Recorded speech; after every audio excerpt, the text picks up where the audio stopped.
Yeah, welcome to Aidyn Chronicles. Happy to be here.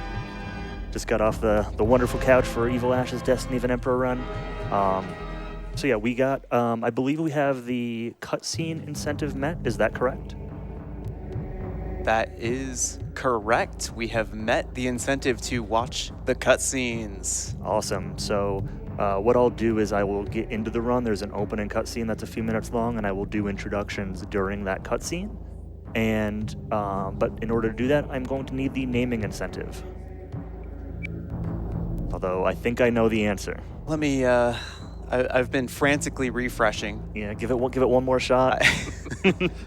Somehow I can't help but feel this is somehow my fault, but I'm not going to take the blame for this. It does look like, for better or worse, the main character's name is going to be Kirk Buzzer. Okay. There it is, Kirk There Buzzer. it is. All right, so again, I'm going to jump into the run. There's going to be an opening cutscene that's going to kind of introduce some characters, some of which we'll be seeing more in the run. It'll be setting up the opening story. Of the cutscenes, the opening one is the least goofy, but this is an N64 RPG. Expect goofiness.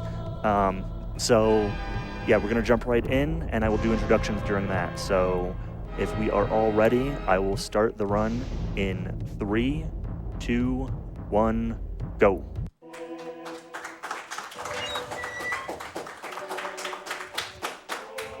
All right, so I am Haktical, and I am joined here by my friend TheCowness. Yep.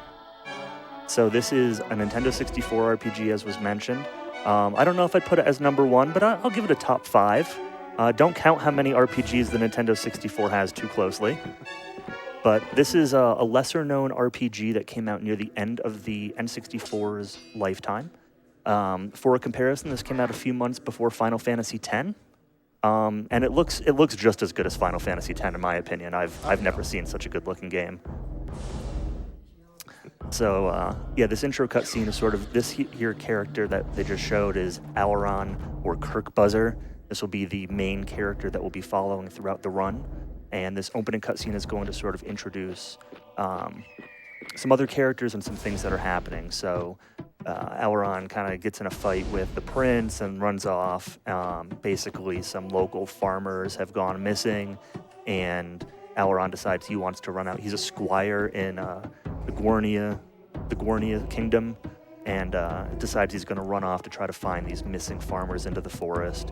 And they're going to introduce some characters that are looking for him, such as this knight here, Abracon, with his fancy-looking sword. And there'll be a few more characters here, but get some nice. This cutscene does give some nice close-up looks at some of the characters that are a little bit harder to see during gameplay.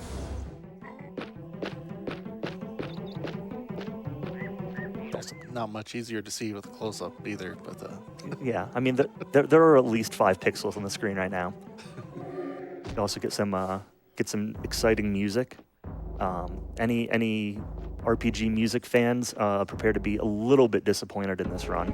It's not the most musical of run, but there are some pretty good tunes. I'll be sure to point out all 3 of them. So, one thing to note, I am playing this with the expansion pack in the Nintendo 64. It's sort of a requirement for the run.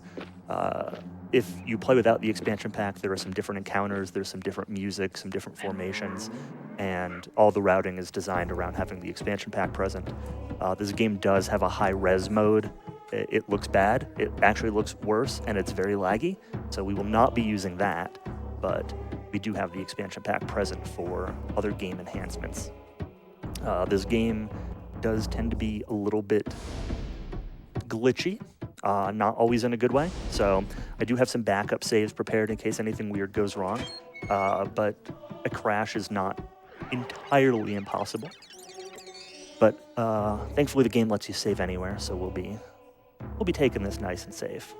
And this here is Retta the Mage. Sadly, she will not be joining our party, but she is a popular choice among casual players.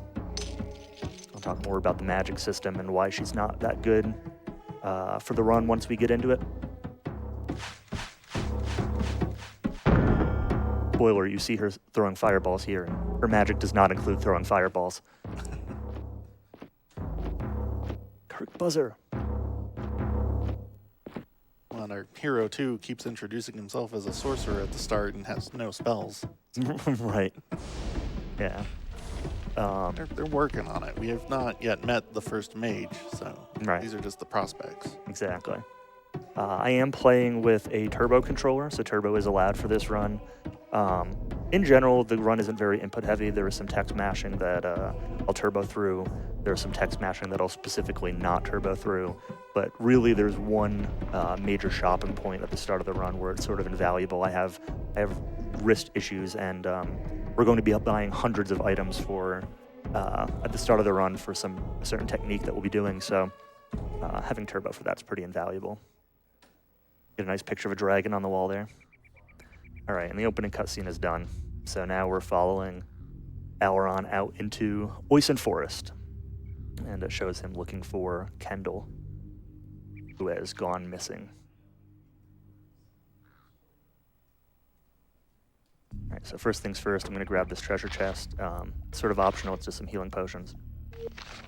But gets the dialogue out of the way also for the first time we take something out of a treasure chest.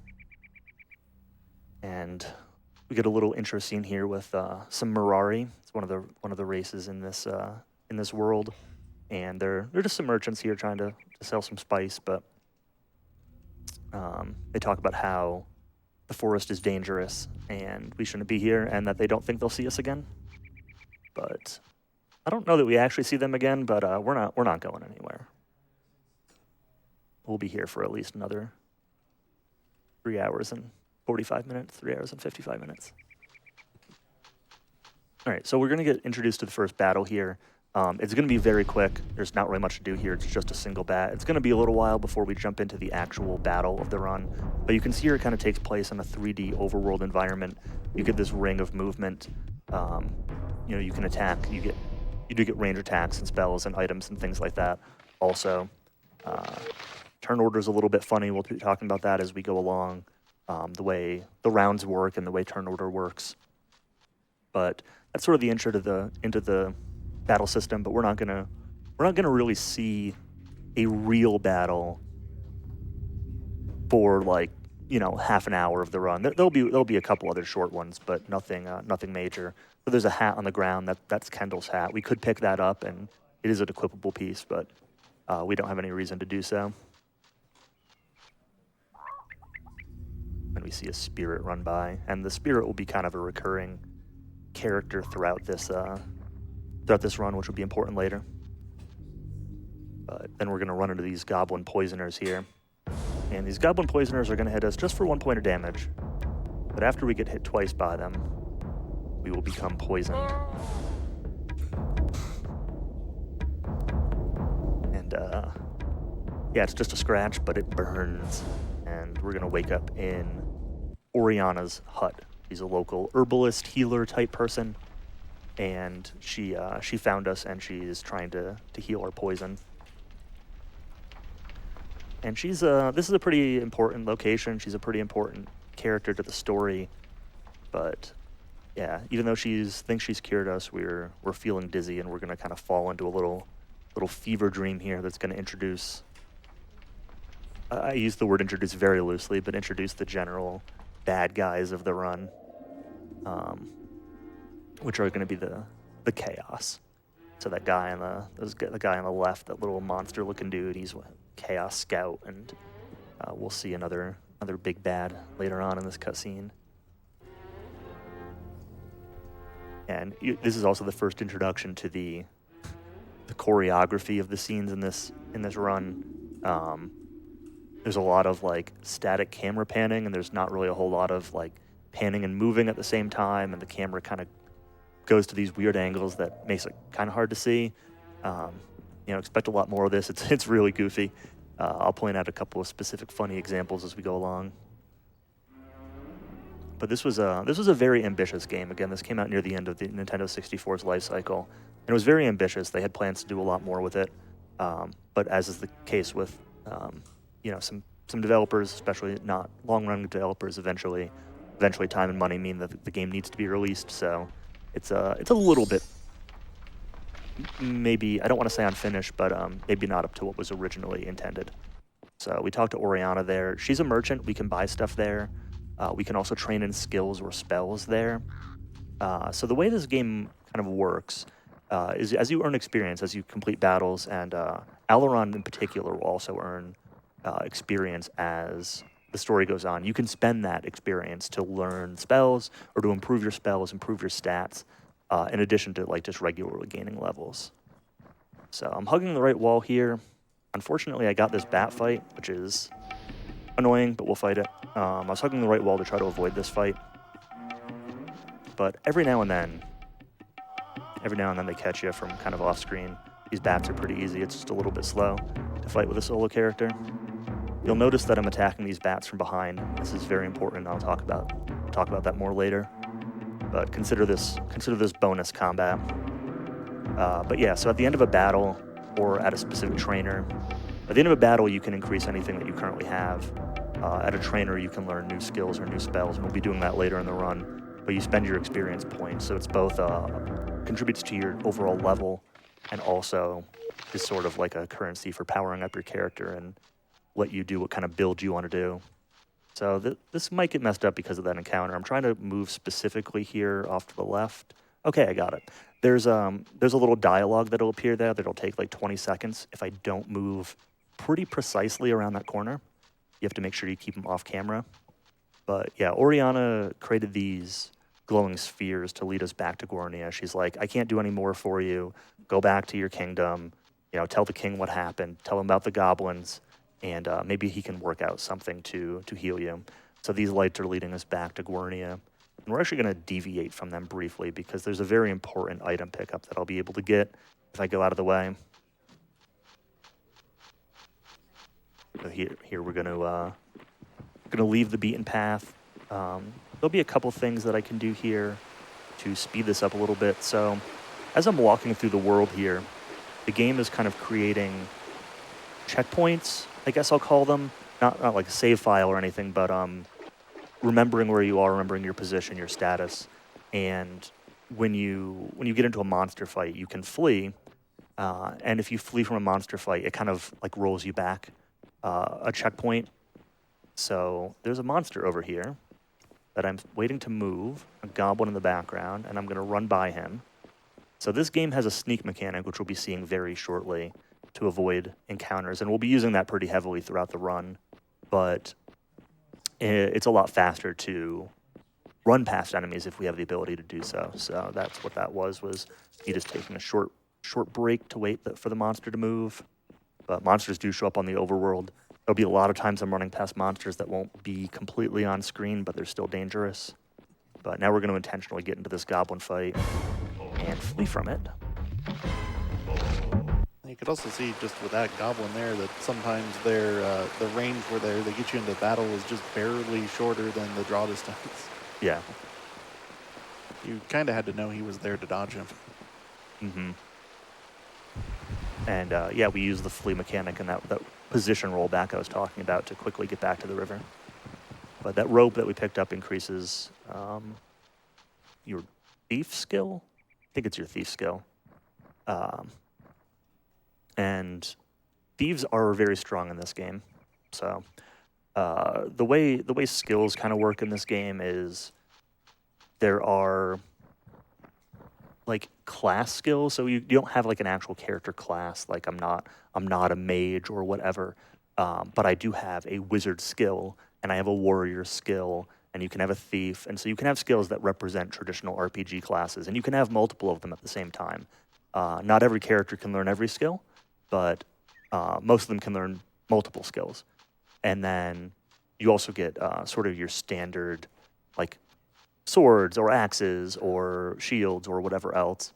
So there's kind of two general types of skills. And the only ones we're really going to worry about for the run are, in terms of like what we put points into, are mostly just wizard is going to be very important. They cost a lot of experience to raise up, so we're not going to be able to get too many of them. But we'll take a couple others too. So here's the sneak mechanic. We're going to sneak a little bit until that rat walks away. and then we're going to resume running. Yeah, that sneaking is really that slow. You'll be seeing some more of it. Oh, here's the jam. Yeah, now we get some music. This is how we know we're approaching Castle Gwernia. But does the sneak mechanic just like shrink the aggro bubble? It's weird. Yes, but in many cases it'll like remove it altogether. Like you can physically bump up against an enemy and you might not get an encounter, but sometimes you do. I do think the enemy gets some kind of background perception check to see through your sneak because there is a sneak skill. So there's a couple spots in the run where I'll try to sneak past something and I may or may not be successful on the first try because they might just see me. But yeah, in general, it just shrinks that aggro bubble like you're saying. So we're getting some potions here in this little shack. Some healing potions and then just some other potions that I'm going to use to sell as some feeder money. There are a lot of items scattered around the town and around the castle, but we have a better way of making gold than going around and picking up all the scraps. But get the dutes and you get the drums, and we're gonna get a little scene up here. When we get back to town, Abracon will tell us how everyone was looking for us. Prince Sheridan's going to be snooping in. This is another spot that's got some weird choreography in camera where sometimes the camera will be like not even looking at the characters during some scenes.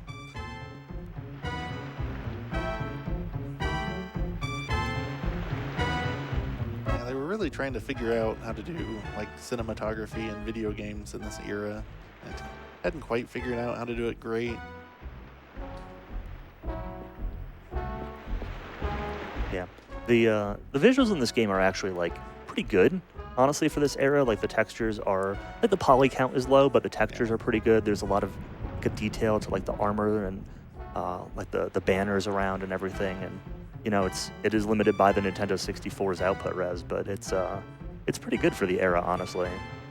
Maybe not for the year, but for the console generation. Yeah, especially for being playable without the expansion pack. Mm-hmm.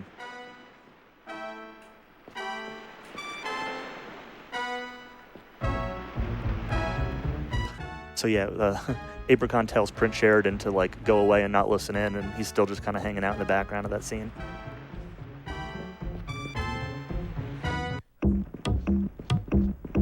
All right, so we're gonna go into the castle here, and we're gonna talk to the king and let him know that, hey, we got poisoned by goblins, you know, and Oriana couldn't heal us.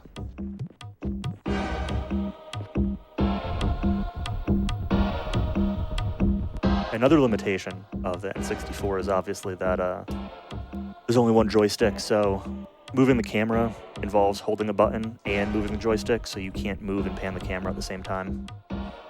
Will be a factor a few times throughout the run.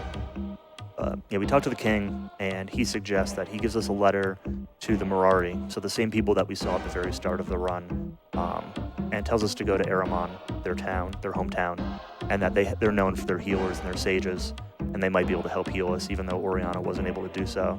So he gives us a letter to their king and says, you can take a couple people from the castle with you as party members to, you know, protect you, I guess, while you're on the journey. And then Abracon shows us the knight's roll. There's that little scene there, which is just a list of the knights in Gwernia that Auron aspires to be part of. So how bad is this poison actually if he's able to go on a journey with a bunch of people to get it cured? We'll talk more about the poison once we get to that point, because there's more going on there than some simple poison. But Auron definitely has a weakness because of something. So this is a short dialogue with Bowen. He gives us a little quest side quest deal that we're actually going to do to find a sword. He's hidden in the basement in a chest, locked away in the chest. And that sword is going to be a really good starter sword. So we went up there to get the key from him. And we're going to come down here. We're going to talk to Godric real quick. He's one of the party members that we bring with us. but he's kind of just ignoring us for the moment, so we're just going to go the next room over. Grab Trehorn's sword, that's the one that I was talking about. And then we're going to talk to Godric. We're about through his dialogue here, and he's going to join us. So Godric is an alchemist character. Abracon's a knight character, obviously. He can't learn wizard at all, but he's just a really tanky, strong physical guy at the start of the game. Kind of a favorite of anybody who's played the game because he really carries you through the early game casually. Godric's a kind of like goofy alchemist dude doing his weird experiments in the basement. But he has one specific use that is irreplaceable. And then as we leave, Brenna here, our childhood friend who's a thief, will also insist on tagging along. And if we choose certain dialogue options with her, she's going to give us a bunch of stuff. You say that, we know you're a good thief, but we don't really want to bring you with you. And she's like, here's a battle axe, and a sword, and some armor, and some shields. And it's like, okay, we get the idea. You can come with us. So we're going to use that as a little bit of feeder gold. As we get our last look at Gornia Castle for quite a while. We'll be back here, but it'll be a couple hours. And so what I'm going to do now is I'm going to unequip most of my gear. I'm going to unequip equip a couple pieces of mandatory gear, and then I'm going to do basically some gold exploits. So I'm going to use Godric's alchemy skill to create restore potions, which sell for much more than the ingredients cost to make them. And so we're going to be here for a couple minutes. Which it makes sense because the time you spend alchemizing, that's worth something, right? Yeah. You get paid for your time. This is a good time to read a couple donations. Absolutely. All right. Yeah, man, so many people are hyped for what I believe is the #1 RPG on the Nintendo 64, but we'll see what maybe others have to say about that. We do have a $50 donation from Leiki with the comment, so happy to see this marathon running again. Like many, I wish I could do more, but every little bit helps. That's right. Thank you so much for that donation. And then very exciting, we had a $100 donation from Code and Data, which did push us over the $5,000 mark. So thank you so much, Code and Data. That came with the comment, for Nami, thanks for everything you do.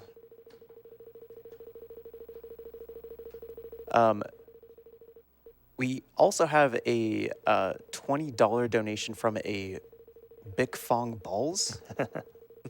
Hey, Bic. He says, what up, Hack? It's your friend, Bic Fong Balls. Thank you for playing the third best N64 RPG.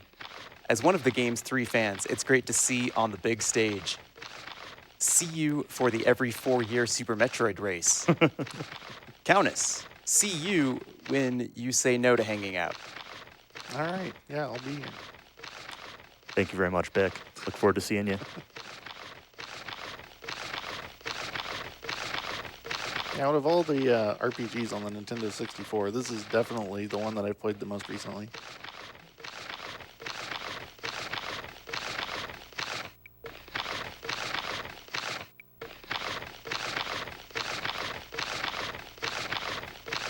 Still just making some potions here, so basically I'm almost done making these restore potions. So I'm going to do this last cell here. I'm going to restock on ingredients one more time, and then I'm going to make a few more restore potions for some extra marathon money. I would actually have made fewer for like a PB attempt here, but we're going to make a few extras, and then I need to also alchemize some potions, which are going to be mandatory to making early progress, in particular getting past the first boss. So I'm going to do that first. We're going to make, I need at least 2 strength potions. I need at least 3 dex potions. I need at least 5 defense potions. 3, 4, 5. And then we're going to make like 15 more restore potions for some extra money. Again, this is mostly for safety, these restore potions, but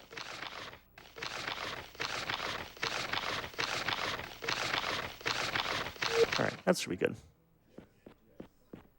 So that was the main purpose for getting Godric in our party, was specifically to do that alchemy section. And we'll be letting him go his own way in the first major fight of the game when we get there, the first major boss fight. But get to say goodbye to Gwernia for a little while here and say goodbye to the Doot Doots.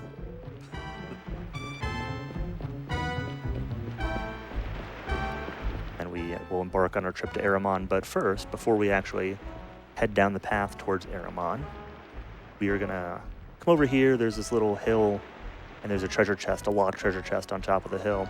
And thankfully, Brenna is able to open it. And it's gonna have a sword in there for us. And this sword is a chaos sword. So I'll talk about weapons a little bit. Weapons tend to have an attack power, obviously. They tend to have a hit rate, and they tend to have required stats, like required strength in order to equip it. So the chaos sword requires 25 strength, which none of my characters have. My highest is Abracon with 20. And it also has it has pretty good damage for this part of the run. I think Treyarch Sword is 2 damage. Maybe it's 3. And the Chaos Sword is 5. I think Treyarch Sword is 3 and the Chaos Sword is 5. But the Chaos Sword has very low hit rate. So missing with it is an issue. I've tried skipping one of the 2 swords a couple times, and I've never been able to do it faster than just getting them. So we'll be using that sword really for one particular fight of the run, which will be the first boss. So even though I ran through this area before, we get to see the sneaking mechanic now, because now there are some monsters out here. There are some wolves. So throughout the run, at various plot points, the monsters that are present in the world will kind of change. And sometimes you have to like save and reload or enter and exit areas or whatever else to get that to happen. But yeah, these wolves were not here before, but they are now. So we got to sneak by them. We have no real interest in killing them. The XP routing is... we don't really need like a lot of XP or anything like that. There's not really any sort of randomness in that regard, and I've got it routed out pretty tightly. So I'll give a little background of this run while I'm sneaking around and running to the next town. So this game was one of my childhood favorites, believe it or not. I got this game when it came out. I rented it at the local rental store. I really liked it. I convinced my parents to buy it for me. This was my introduction to game FAQs because I got stuck a few times. That sort of led to me finding that. And so when I got into speedrunning around 2013 or so, it originally started with some platformers and the kind of games that everybody starts with. But when I got into RPGs, I saw that I gotta look for this run. And I remember hearing a reference to this game being run on the Sunday sequence break, referencing Darkwing Duck running this game. And so I sought out Darkwing Duck's VODs, and it was, it was long. It was like 12 plus hours. It was kind of split into a bunch of segments, and it was, some of the VODs were missing. But I sort of started going through, and I'm like, I don't think I really want to run this game. It was a little bit slow. It was long, and I was not prepared for a 12-hour-long RPG at that point in my life. So I kind of just set it aside. And then maybe 4 years later or so, 5 years later, I decided to look into, see what was up. I started dumping data from the ROM and doing some analysis and seeing where I could make some route improvements. But around the same time, Darkwing Duck also picked back up the route with the same ideas, or similar ideas. And also another runner around the same time, maybe a little bit later, called Gander. And at that point, they worked on getting the run down to sub 10 hours. And I'm like, you know what? These guys, they know the game, they know the run. They've been speedrunning RPGs a long time. They're not going to do anything that I wouldn't. So again, I kind of set it aside. But then COVID happened, and I had some, a little bit of extra time and needed some distraction. So I decided this is going to be my project. And I looked at speedrun.com, and I saw that there was a run by Lastoid that was down to 4.5 hours compared to the 8 to 10 hours it was before. And I'm like, okay, this is within realm. And Elastoid had done a run that was sort of routed out by somebody who doesn't really do speedruns much, but Ridley Killer. I forget the numbers. Ridley Killer 93. I'm sorry if that's wrong.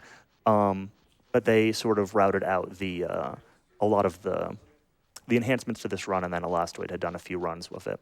And I'm like, I can do this better. So I learned the run, I learned the updated route, and then I got to work optimizing it. My PB now is down to like mid 320s. So that's sort of my background to this run. It's not a very, very popular run over the years, and a lot of other people have had ideas.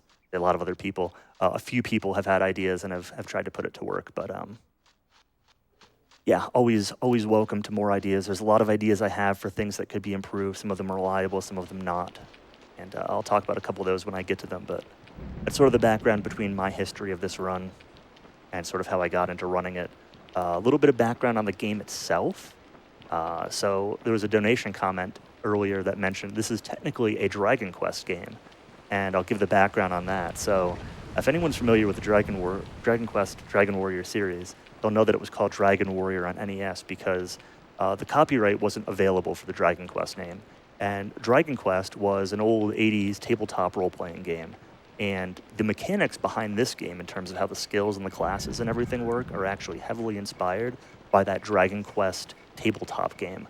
So I like to say that this is technically a Dragon Quest game. I mostly run Dragon Quest games, and this is one of them as far as I'm concerned. He learned this before Dragon Quest VIII. I did, yep. Any day now, though. This year, probably. I just know it. But for now, this is still a Dragon Quest takeover, so that's good. Yeah, exactly. This is a spin-off, you know. That's right. So we're going to sneak by this wolf a little bit. And yeah, this is sort of a, you know, that every time you have to sneak, there's room for optimization, right? When do you start sneaking? When do you just decide to run? One thing you can do in this game, which I'll do right now just to show it and just to have something, is you can save anywhere. So save to the controller pack, and I can just save anywhere. So if I aggro an enemy that I don't expect and I see it walking towards me, or if I'm in a spot where it's like, you know, 50-50, I might get a fight or I might not, you'll frequently see me saving. That way, if I do get into an encounter, I can run away and just reload the save to get back to where I was without having to redo any running. But I didn't need to do it there. I wanted to show it, and I haven't made a save yet in this run, so let's get an initial save in the books. We'll be doing one before the first boss. That was sort of the first planned save, which will be coming up fairly soon. So yeah, we got a fight here with a couple bats that are just sort of in the way. It is possible to sneak by them, but I will have to run past this area twice, and it's too slow to sneak by them, and it's also not very reliable. It's actually faster to just kill them than it is to sneak by them. So again, you see me attacking everything from behind whenever I can. The reason for this is that when you attack from behind, enemies don't get some of their defensive bonuses. You have a much higher hit chance.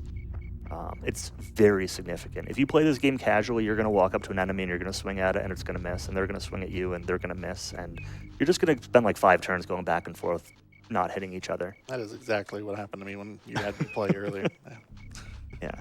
So we take advantage of that. And then in addition, if you have the Thief class, which Abracon doesn't, but Brenna does, and another character that I get later will, you get bonus damage, you know, like extra D6s or whatever, for hitting from behind as well.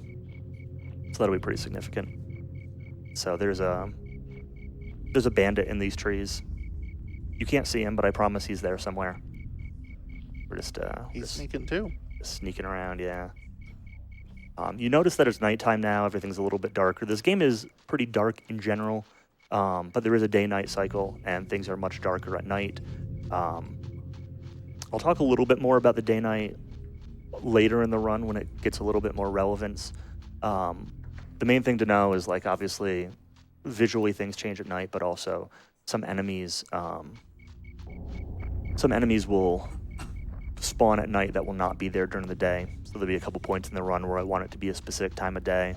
And then the part I'll explain later is there's some lunar solar aspect to your character's abilities that will have an effect based on day-night, but that's not relevant right now, so I'll talk about it once it is.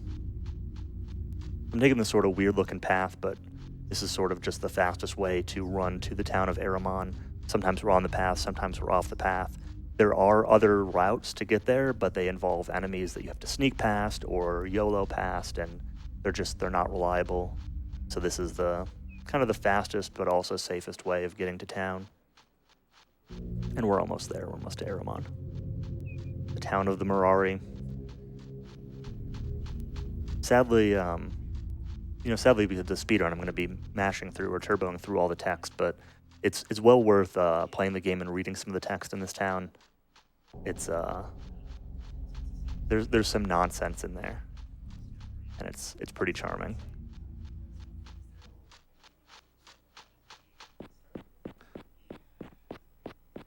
Right, so here we are entering Aramon.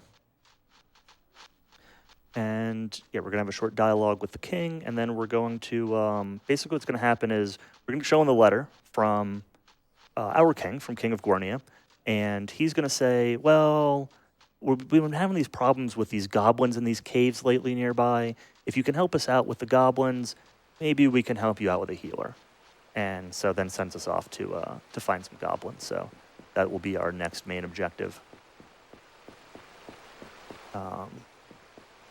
Yeah, in the meantime, Anatola, if you've got anything you want to say, now is a pretty good time. Yeah, absolutely. We've got a $50 donation from Wells with the comment, when I see one of the top 5 RPGs ever released on the N64, I have to donate. Shoutouts to Haktical for taking such an amazing game to the next level and showcasing it at this event. Thank you, Wells, for that. Thank you, Wells. We also have a $25 donation from Geister Carl with the comment, I have to donate for the best N64 RPG. Awesome. Yeah, more donations saying where this RPG should rank in the list of N64 RPGs, because we need to know. We need to settle this. I believe most, if not all, of the other N64 RPGs were submitted to Limit Break, and this is the one you're watching now. So what's that saying? It's true. There is another one on the backup list. Ogre Battle 64 is there. That must be the top 2 right there. Another game that has not yet been in Limit Break. Just like Aidyn Chronicles has not yet been in Limit Break. This is its first time being shown here, so I'm very excited to do that. I have run it on the Limit Break channel for Questing for Glory, Hope and Healing 2 during the pandemic, but this is the first time on the main stage. Yeah, we're gonna sneak by this wolf here. I want to try to get the camera pointed where I can see the wolf out of the left side, because this wolf paths back and forth, but he'll sometimes stop. So I want to pay attention to this wolf. See, he's kind of stopping right now. Now he's turning around. I'm actually going to take a second to flick the camera so I can just tell when I'm far enough away that I can just start to run. If you're standing still, does that affect your sneaking? If you're holding the sneak button, I don't think so. It's the same either way. If you don't hold the sneak button, I think I don't know. I don't think they'll aggro you, but I'm not 100% confident of that. Yeah. Obviously, there's not much reason to stand still in a speedrun except for the camera. Right. The fact that you can't move it while moving.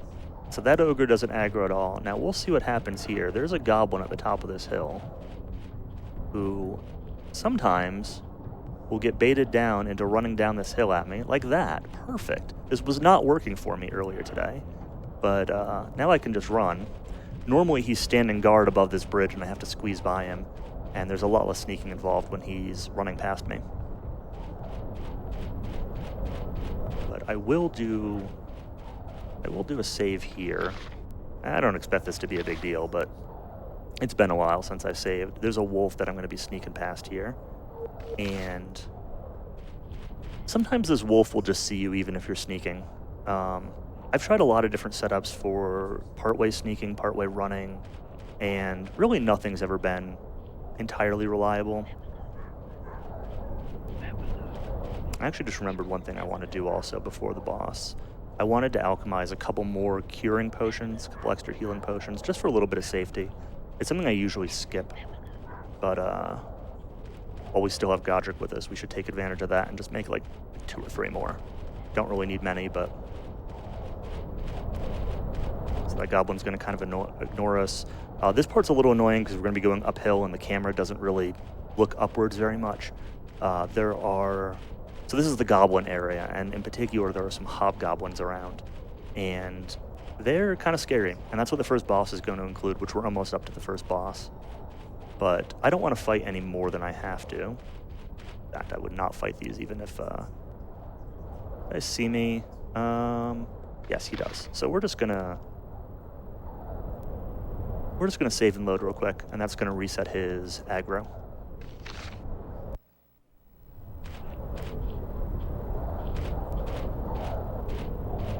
So yeah, his position's a little bit random. Sometimes he's like way farther back, like right now, and you can just kind of run up here, and other times he's walking right at you. Oops. Let me walk back out. All right, so let's make those potions real quick first. Curing potion, 1, 2, and I want to save the game for this boss. And I'm going to be using a technique here. This only works with the expansion pack. So I'm going to be using some potions before combat starts. These strength potions are going to let me equip weapons that I don't normally meet the stats to equip. And we want Brenna to be topped up on health, and Abracon also to be topped up on health. Yeah, okay. So now we have weapons that we shouldn't be able to equip, and we're going to be able to use those to hopefully clear out this fight pretty quickly. So there are, this is the first real combat of the run, and this is really the most normal combat of the run. We'll be using a lot of cheesy techniques as the run goes on to clear encounters quickly, but there are 5 hobgoblins plus a named hobgoblin called Kitterak. Kitterak is the guy with the different looking sword. We'll see if Godric gets to, no, spell's resisted.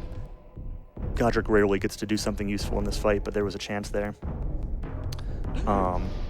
Yeah, so these hobgoblins normally cast shielding, which buffs up their defense. I'm trying to kill them before they do that, or spirit shield, I should say. And Kitterak's going to be the main target, but I couldn't quite reach him on the first turn, and I was able to reach that first hobgoblin, which is why I focused him down first. And so again, I'm going to be attacking everybody from behind. We're going to be hoping Abracon doesn't really miss much. Reminder that his Chaos Sword does have a pretty low accuracy. So even though I'm attacking from behind, Abracon can miss pretty convincingly. And we're going to play this safe. We're going to heal with Brenna. I don't want to risk her getting hit again. She does not have enough HP to survive it. I do want to force Godric to be killed in this fight. And I need to make sure that Auron here, our main character, is positioned in a way that he's not going to get attacked. So if Auron dies in combat, it's an instant game over. Also, deaths in this game are permanent. There is no revival mechanism. It's thought that there was meant to be a revival mechanism, potentially using an item called the Sapphire Gem, which we'll actually get some as a reward from this fight. But it was never implemented into the game, so any deaths are final. There are a lot of additional party members that can join you, so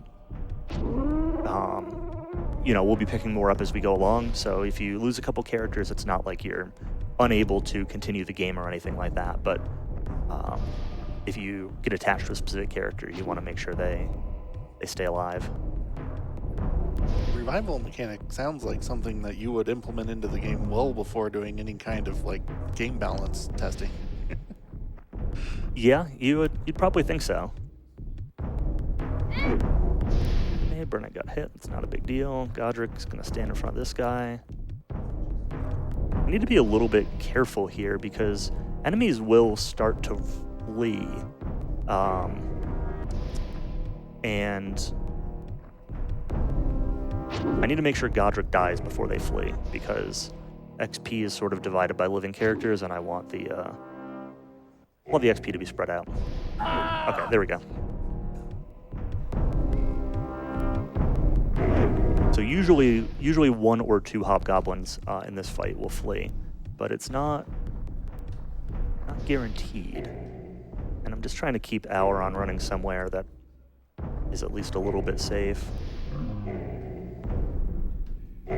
So the dexterity potions that I used, the strength potions I used were for both equipping the weapon, and also there are certain strength thresholds that increase your damage dealt on your swings. And then we're going to leave Brenna, actually.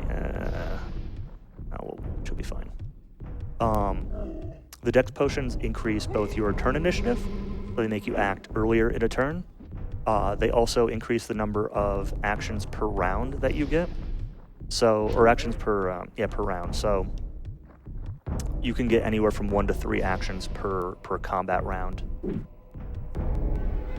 And so buffing up buffing up dex means we go sooner, we get more actions, and it's like probably the most important stat overall in the game, I would say. We'll heal with Abracon.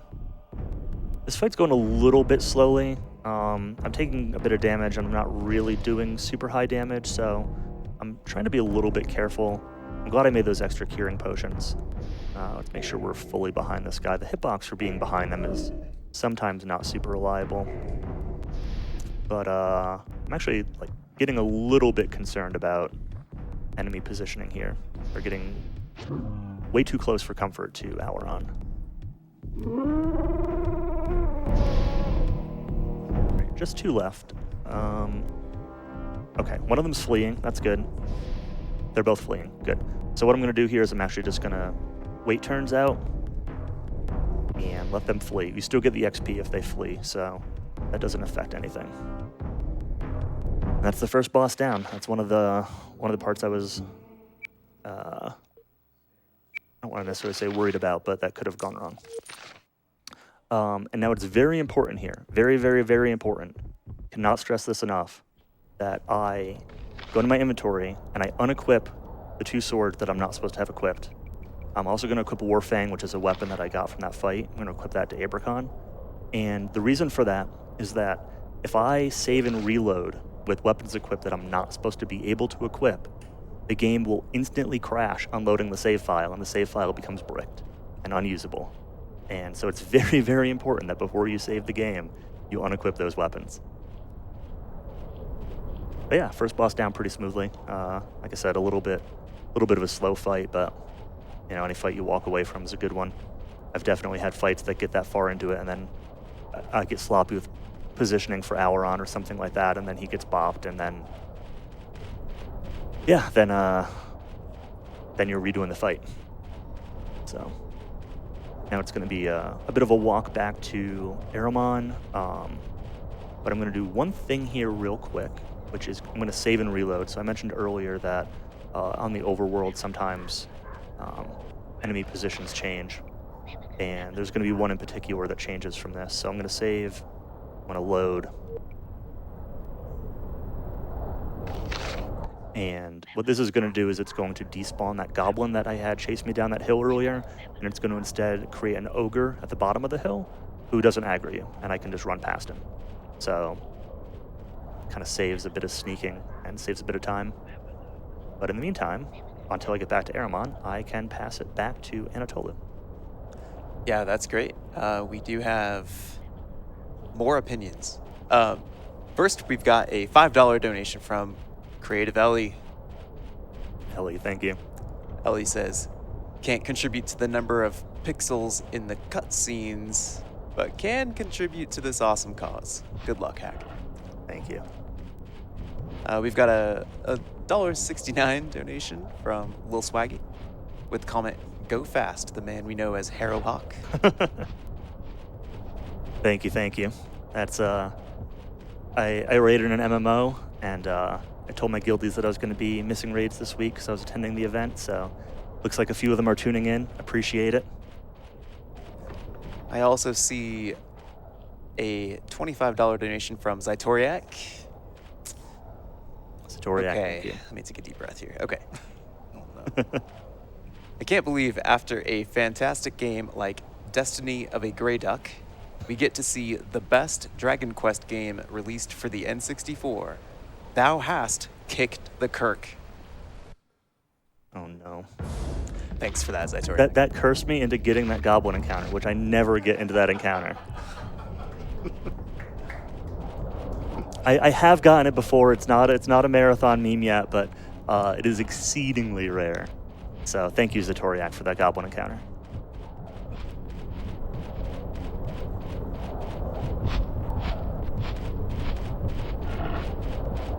this time I will, when I get back up there, I will do a quick safety save so I can, in case it happens again, not have to walk back this this distance again.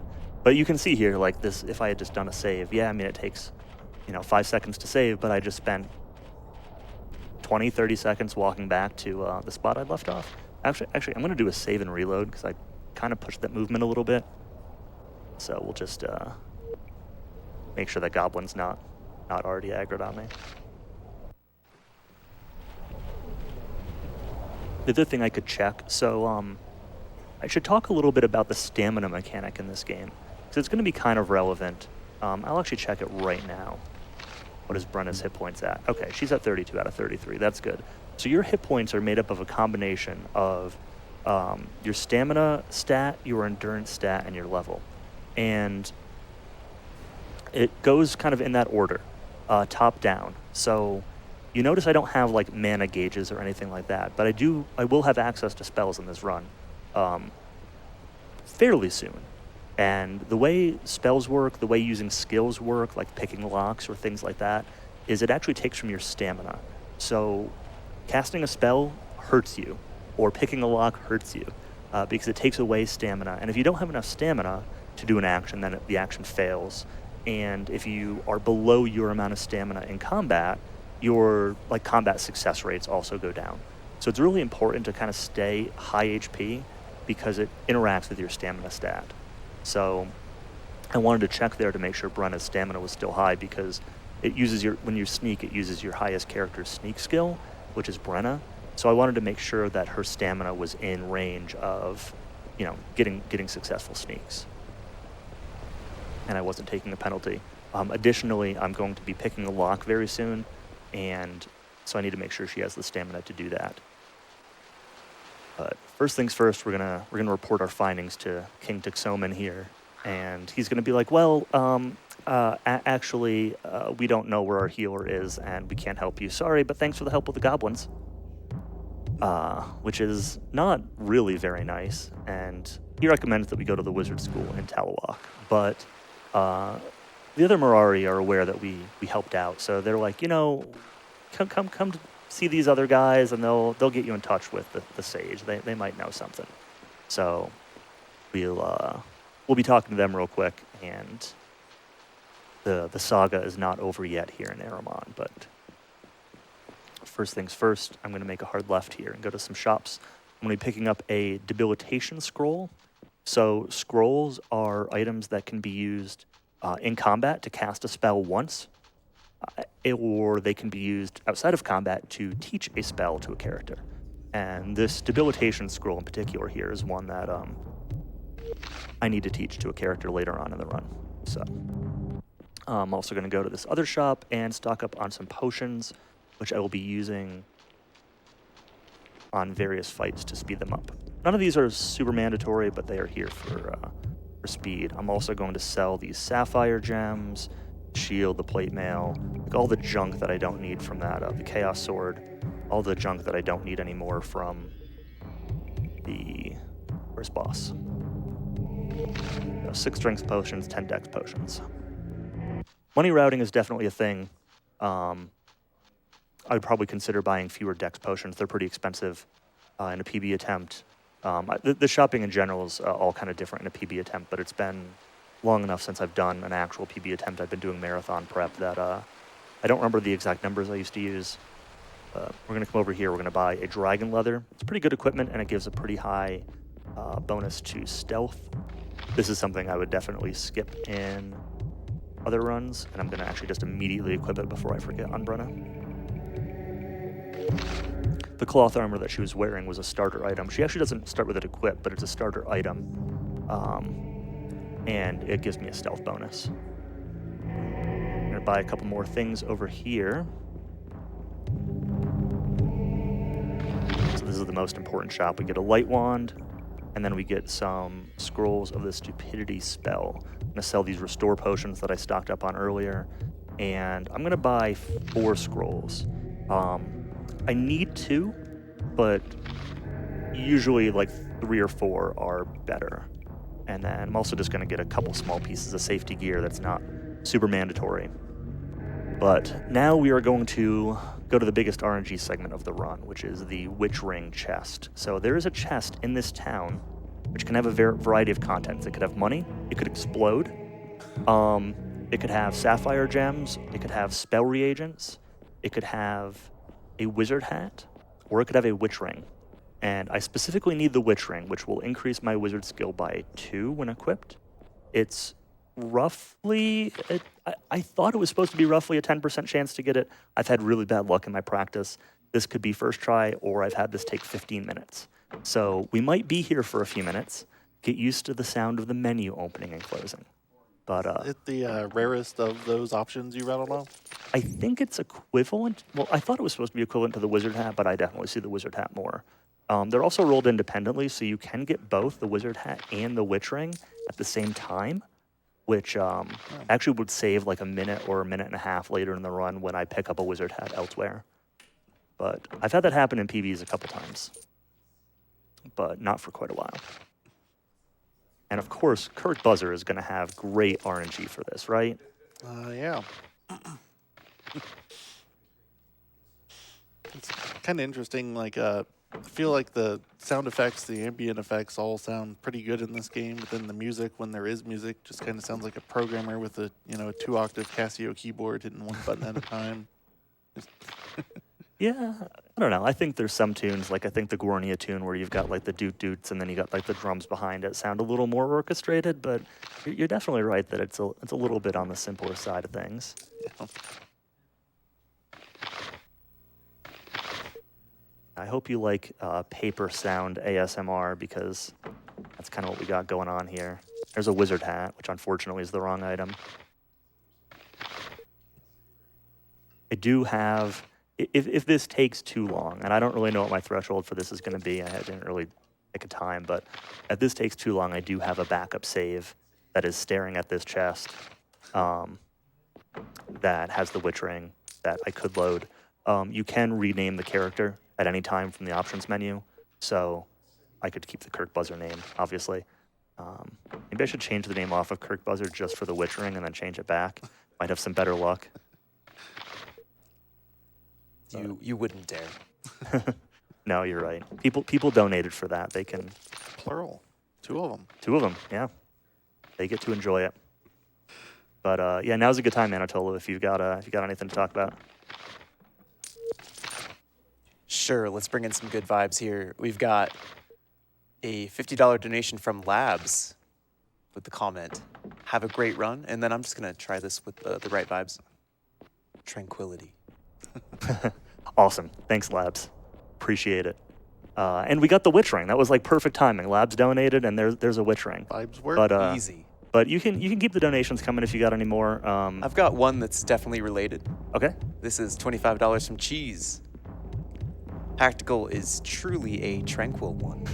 From your friend Cheese. Thank you very much, Cheese. So are there other treasure chests like that in this game that are random contents, or is it special? Nope, that's the only one. There are other chests that have, I think, like some of the optional items like sapphire gems or spell reagents that are not fixed, but I'm not aware of any other chests in the game that have. Like good items, or they can explode. Yeah, exactly. Okay. Nothing with nothing that's like permanently missable like this. So yeah, so we talked to those 2 Mirori in that house, and then they're like, oh yeah, the sage is actually just like around. You can just go there at night and meet her in the tunnels. So this is the sage that's supposed to heal us. And the sage here makes a few interesting comments. She refers to us as a powerful wizard, and we're like, I don't know any magic. Like, she's like, no, surely you're a strong spellcaster. And we're like, I don't know what you're talking about. And I've been poisoned by goblins. Can you help me? And she's like, no, I don't have the ability to do so, but she repeats what the king told us, which is to go to the wizard school in Talawak, and that maybe the great wizard Ardra will be able to help. And so she gives us this magic stick here, which will serve 2 purposes. It will be used to help us gain entry into the wizard school because it's something that the wizards are interested in. And additionally, if we ever need to cross the sea or anything like that and we need some protection, we can attach the stick to our helm for some added protection. So we got the magic stick. We're going to be heading off to Talawalk soon, but first we're going to come back here. So there are these teleporters. There's the dialogue that I kind of skipped by earlier that I walked around actually tells you about the teleporters in Oisin Forest. There's one, and how they're kind of dangerous. But you can activate them. They're fixed point-to-point teleporters. So there's a matching teleporter to this one in the basement of Gornia Castle. Actually, if you remember where I got Trahern's sword, it was just like one room past that. There's like a basement with a teleporter, so it teleports you between Gornia and here. And I will be using that later, but I just need to activate the Aramon side now, which is what I just did. So just need to get out of town here. We did all of our shopping. I do need to do some equips real quick. Equip that safety gear that I bought. I've had a couple practice runs where I've bought the safety gear and then just never equipped it. So we're just going to do that real quick.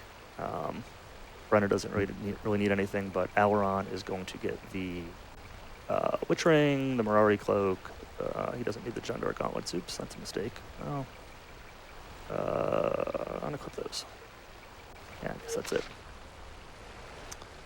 Yeah, just a little bit of extra defense power for our main character that again, we can't afford to lose. We'll be using the other equipment on a character that we don't have yet. So once I get her, the rest of the equipment will be used. The Jundar Gauntlets that I have there are hand armor that actually increases your attack damage. So my other character is going to be a thief, and she's going to be our main damage dealer for the run. I'm going to take the inn here twice, and this is both to recover HP and also to reset time of day. One inn would bring you to nighttime, and I want it to be daytime for this walk, both for visibility and for... I think there's an enemy along this walk that might be there at night that's not there during the day. So the first part of this is going to be walking back the way we came. There's a couple splits in the forest where the path split off, and so I'm going to be walking partway back and then taking the other route towards Talawalk.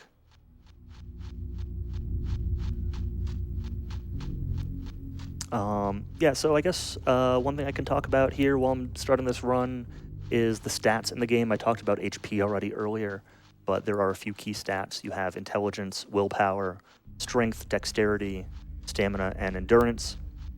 Intelligence is sort of your spellcasting ability. It affects your chance to cast a spell successfully, and it also affects your chance to not have that spell be resisted.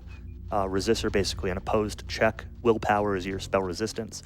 So it's the caster's intelligence versus the receiver's willpower to determine whether the spell hits. Strength, again, I mentioned, is used for equipping items, and also there are specific thresholds of strength that will increase your damage.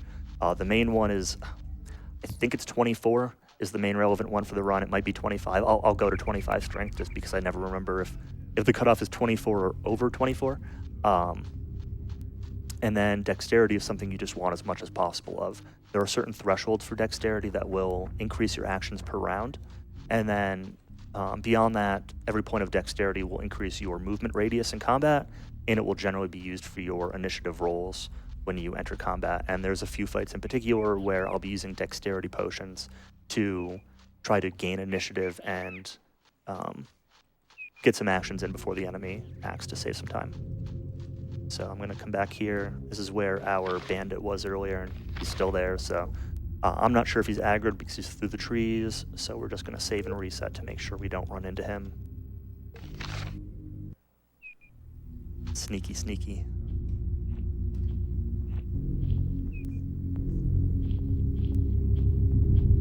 While we're sneaking, I've got a couple more to read here. We do have a $25 donation from an anonymous donor, so thank you so much for that. We also have a $25 donation from, I believe this is the legendary Dragon Warrior 4 speedrunner, Some Diener, saying, all of my Dragon Quest friends running and providing commentary for games tonight, and there is a severe lack of slimes. Oh well, maybe later. My opinion, I feel confident that this is in the top 2 of N64 RPGs. All right. Good luck, Hack. Thank you, Diener. I probably agree. I like if I had to rate N64 RPGs, I love this game. I might put Paper Mario above it. I might put this in second, but I definitely have a lot more nostalgia for this game. I definitely have a lot more personal attachment to this game. And yeah, it's awesome. I noticed that the more people are seeing of Aidyn Chronicles, the higher it's going up in the ranking. Yeah, for sure. Not a coincidence. It's I love this game. I love the mechanics of this game. It is not one that I strongly recommend playing casually unless you're willing to accept a little bit of pain. I'm just gonna say that. All right, so I got to actually count for a second here. I need to think.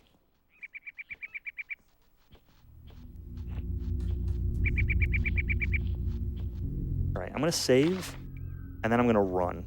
So I was trying to count the steps that that enemy was taking to try to time running past it like that. So yeah, it's kind of hard because you can't see it, so I just kind of count his steps and judge how far he's going. There's actually another spot here where I'm going to just save and reload. There's a cave bear to my left that you can't see. Usually if I just keep running, he won't attack me, but it's a really inconsistent thing. There are a few spots in this run where I've run into enemies that I do the same thing every time, and then it works for like a week, and then it stops working for a week, and then it works again. So that cave bear is one of them. So I just save and reload and get him to go away. This bear I will actually fight. This is a regular bear. So we'll get to see the power of Warfang here. This is the weapon that we got from Kidorak. It's very strong. It does good damage. It's got a high hit rate, and in addition, it has a tap stamina effect. It's really kind of hard to notice, but when an enemy is at high hit points, if you see me swing with Warfang, you'll often see their hit point bar move a tiny bit before the swing happens. And then you'll see the damage happen, and their HP bar will go down again, and that's the tap stamina effect, and it also heals me for a tiny bit too. So, pretty strong weapon, and it will be used throughout the entire run. I'm not going to use a better weapon throughout the run. Well, unless magic counts as a weapon, in which case, yes, I will. But that is, I won't use a better weapon until the cheat code showcase, if that gets met. That's true. That's right. Excellent plug. We are $531 out of $750 toward that incentive. So we've got a little bit more time to meet it. So please put your donations in, put them toward the cheat code showcase if you like what you're seeing and you want to see even more. Yeah, so, okay, so this is going to be the first use of these stupidity scrolls that I purchased, and I'm going to use them to cast the stupidity spell on these ogres. And so what the stupidity spell does is it decreases the enemy's intelligence by 2 points per spell rank. Now, when you cast a scroll as an item, it is cast effectively as a level 5 spell and a level 5 wizard rank. So it will reduce intelligence of an enemy by 10. And these ogres happen to have, I think it's 8, and I think the ogre boss has 10, or maybe the ogres are 6 and the boss has 8. And then I'm just going to, yeah, the fight's won. It's over with. So we'll be seeing more of that.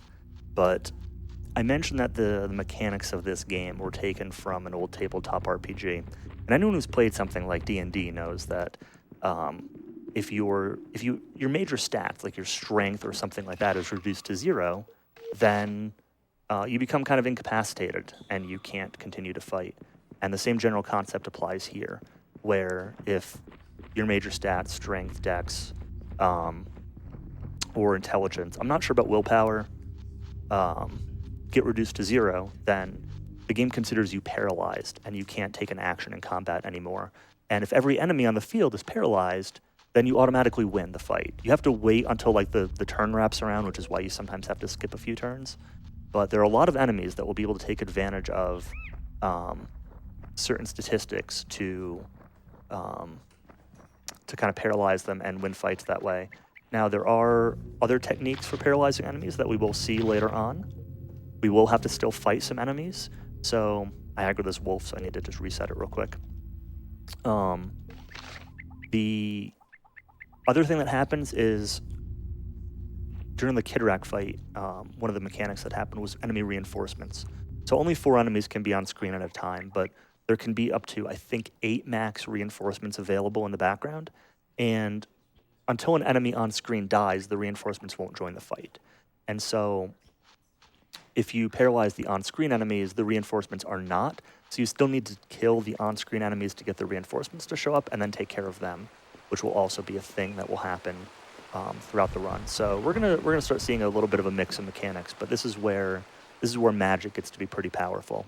And this is where I get to talk about Retta a little bit. So I mentioned her at the intro cutscene as being one of the mages that's sort of a favorite of people playing the game because everyone wants to start with the mage character.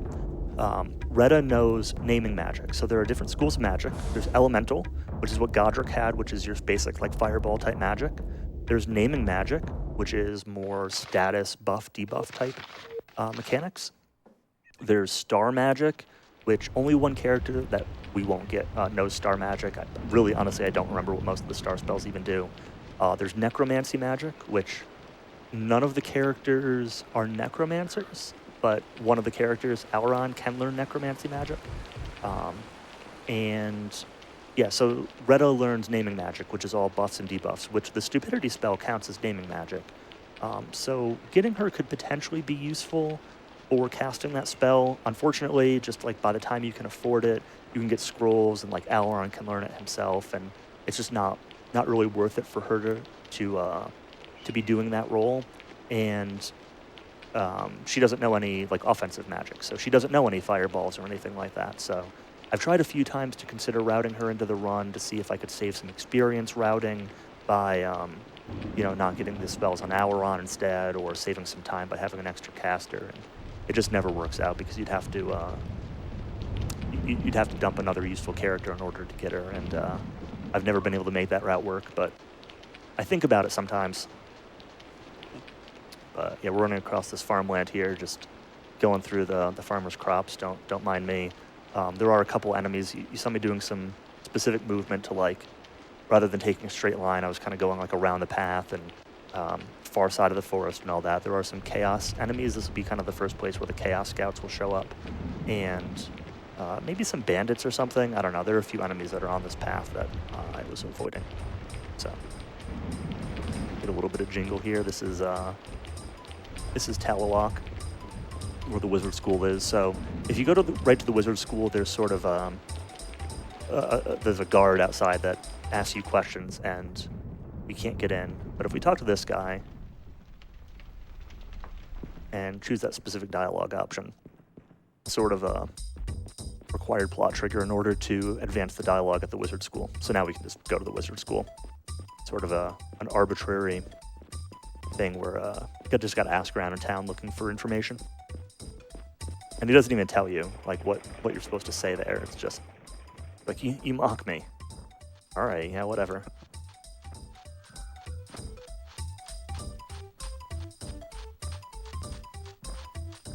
There's the wizard school in front of us. So, quick question about reinforcements in the Kitterak fight. There were like 4 large portraits on the left and then some smaller ones. Were the smaller ones the reinforcements? Yes, exactly. Okay. And when they join in, they turn into the big ones, and then the big ones go into the smaller section. And the skull icon means they've been killed. If they get like a yellow border around them, it means they fleed. They can flee even when they're in reinforcement stage, so that might happen a couple times during the run where enemies that aren't even in the battle might run away. They just instantly gone? Yeah, we just hope they just never show up. So Okay. we actually really hope to see that in a couple fights. So yeah, this guard here is asking for our true name, and we give him nonsense because it turns out we don't know our true name. And your true name is, in classic fantasy style, sort of directly associated to your spellcasting, your aspect, and your spellcasting school and things like that. But we don't know our true name. And since we answer honestly and say we're willing to seek out answers, they let us into the school anyway. That's probably fine. But you're supposed to need to say that in order to gain entry. So we're going to show the stick to the guard outside Ardra's room, and then we're going to see some of the awesome choreography in this game. So we're going to walk into this door. We're going to see Ardra. We see the door with no Auron, and we see him walking in from the right side, which is like just near her bed. Like, they make these rooms and then they decide they want to put some camera panning in it. And if they'd put our on near the door, which we're standing next to still, they just wouldn't be able to fit everything in the camera scene. So they had to sort of rearrange things to improvise that. And that's not the only scene where cameras are placed or characters are placed in cutscenes that don't match where they're actually standing. Cutscenes. They could have put in an extra 2-second cut of him walking from the door to that place in the room. You know, They could have, but they didn't, and it cracks me up every time. All right, so Ardra says that in order for her to help us, we need to get some amaranth from the Dryad Forest behind the Wizard School. So we need to go behind the Wizard School here. There is this wolf. I'm going to try something. I'm not convinced that this really matters, but I'm going to use a stealth potion to buff my stealth up a little bit more. Plus, I have the dragon leather equipped, but this wolf sometimes just sees you. Yeah, like that. I'm going to try to spam pause at the start of this fight. I didn't get it. If you pause, like, frame perfectly at the start of these fights, sometimes it will just immediately flee the fight, even though you're normally only supposed to be able to flee on your turn. I'm going to save the game also in case I get that wolf fight again. I'm hurt a little bit, and I don't want to end up having these wolves get a couple extra turns and do something nasty. So we're just going to stand here and wait for us.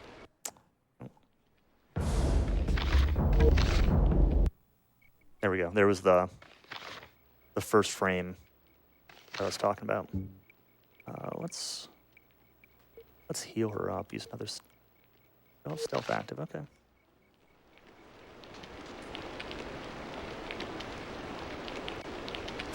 Might just take a couple tries. We just got to wait for this. Stand back a little bit more this time. Better time it. There we go. We will have to sneak by it again on the way back, but that wolf is way too scary. It's way too tough for us to fight with the setup we have now, at least with any kind of efficiency. There's a lot of fights like that we'll be skipping in the run. The game balance of this, I don't want to say the balance is bad, but like there's definitely difficulty spikes at various points and various enemies that are harder than others based on their strength, their magic resistance, whatever else. So those wolves are pretty tough. And we'll be fighting a couple of them later on in the run, and even then they actually will physically hurt pretty hard, even 2 hours from now, or I guess like an hour and a half from now.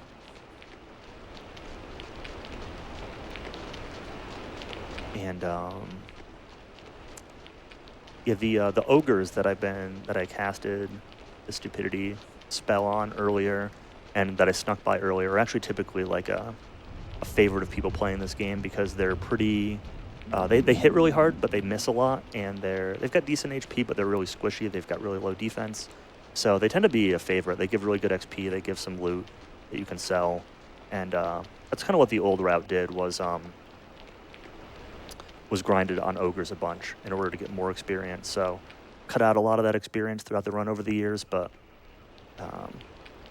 ogres were still really good for that. So we talked to the Dryad here to kind of get permission to get the amaranth. It's not spawned into the world until we talk to Fendara there. And we're going to run back over this corner. And we're going to get the amaranth, and I'm also going to show something that's kind of funny. This forest is one of the darker parts of the run. It's nighttime, it's raining.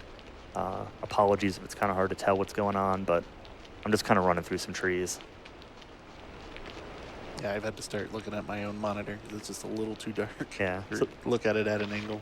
So this is the amaranth, and then there's this tree here, this like tree stump, and it's just a tree, right?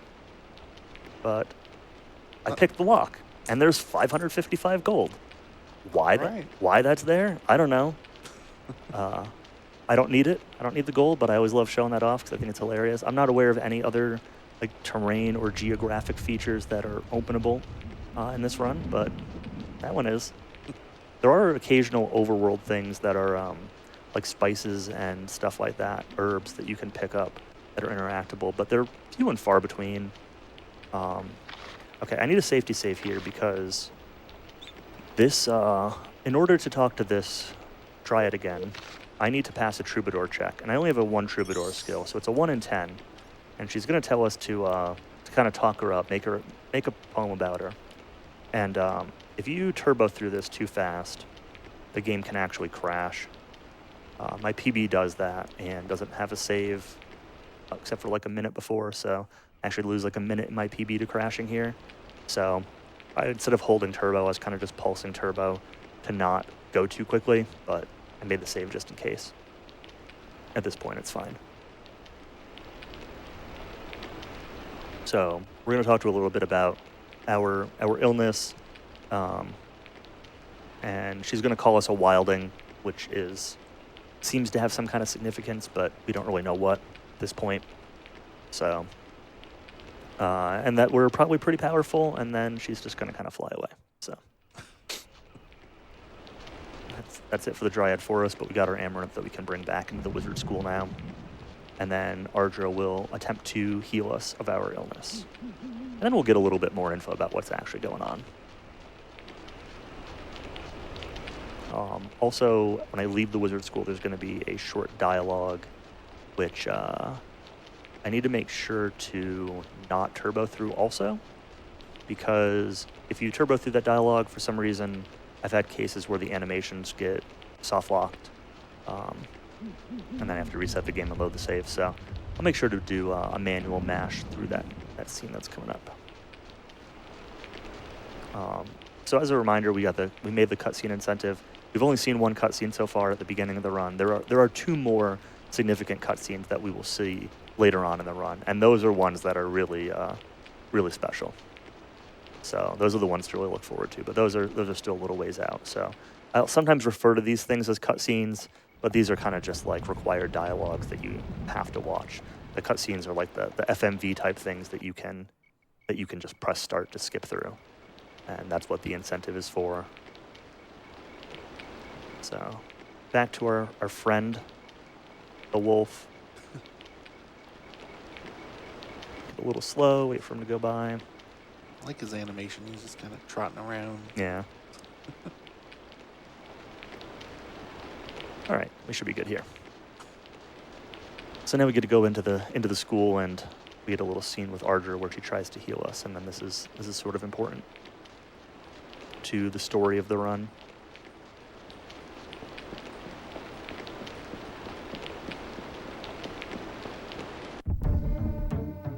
We're almost done in this town, and then we'll start running towards the next one. But said we got to go through the scene first. All right, back into Ardra's room, and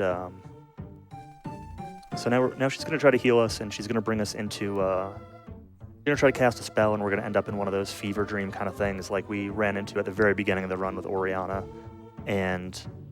Because the spell's not going to work, and it's going to have some unintended effects.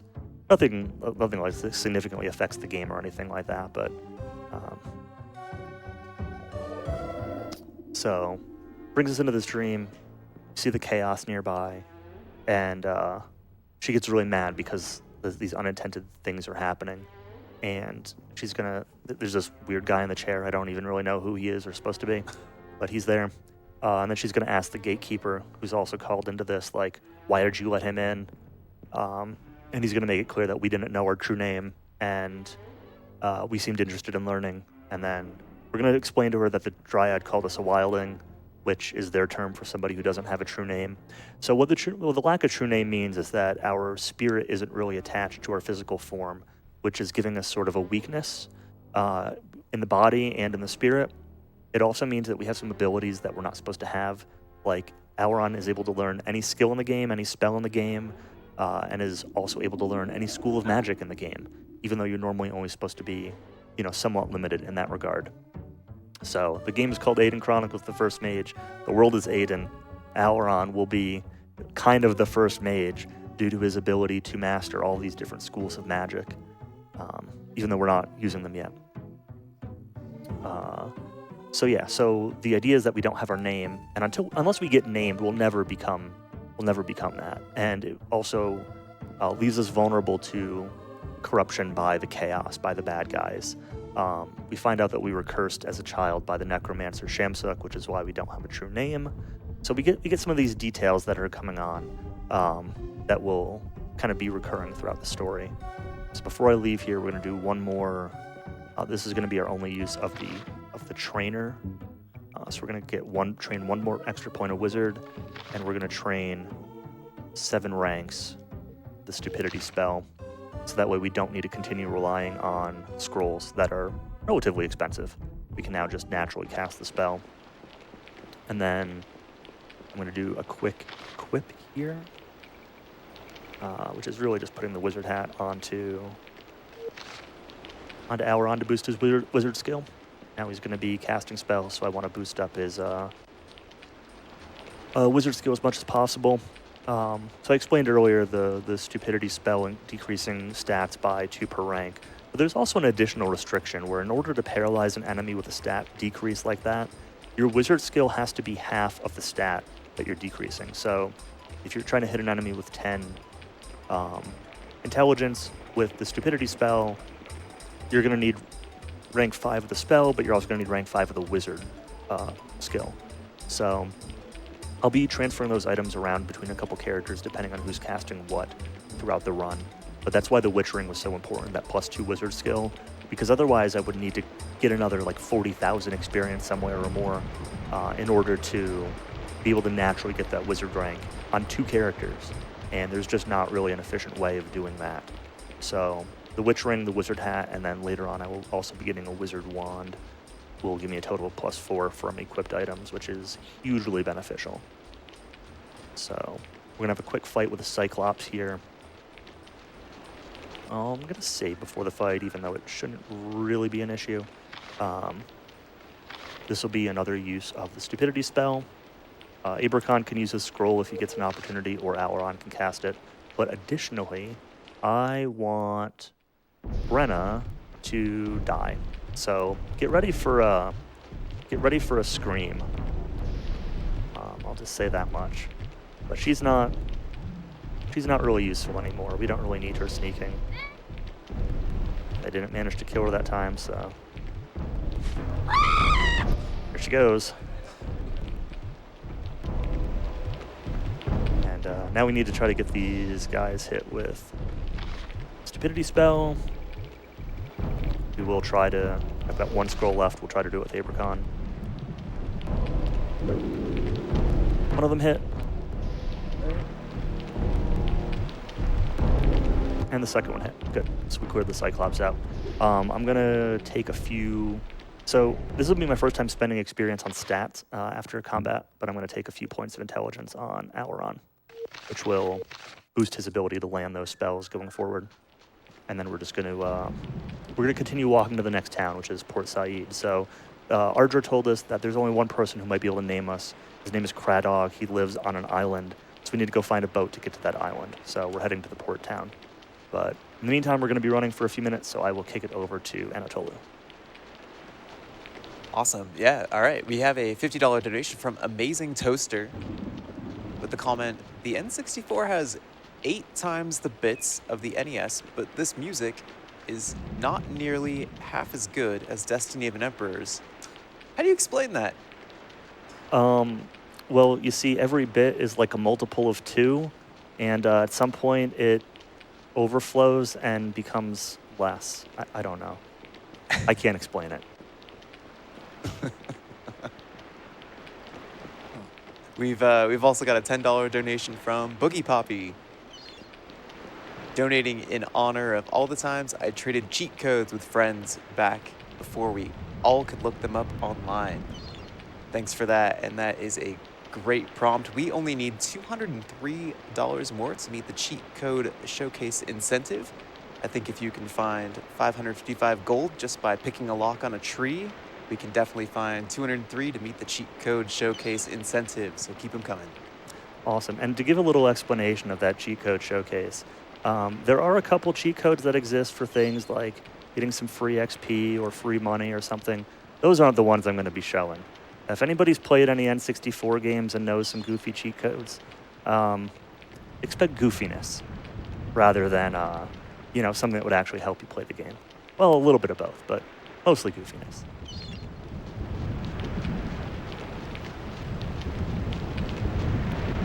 So here I'm going to walk a little bit off the path. There's a wandering bandit on the path, and I'm just going to be taking this little side detour. This just lets me run around him without having to sneak.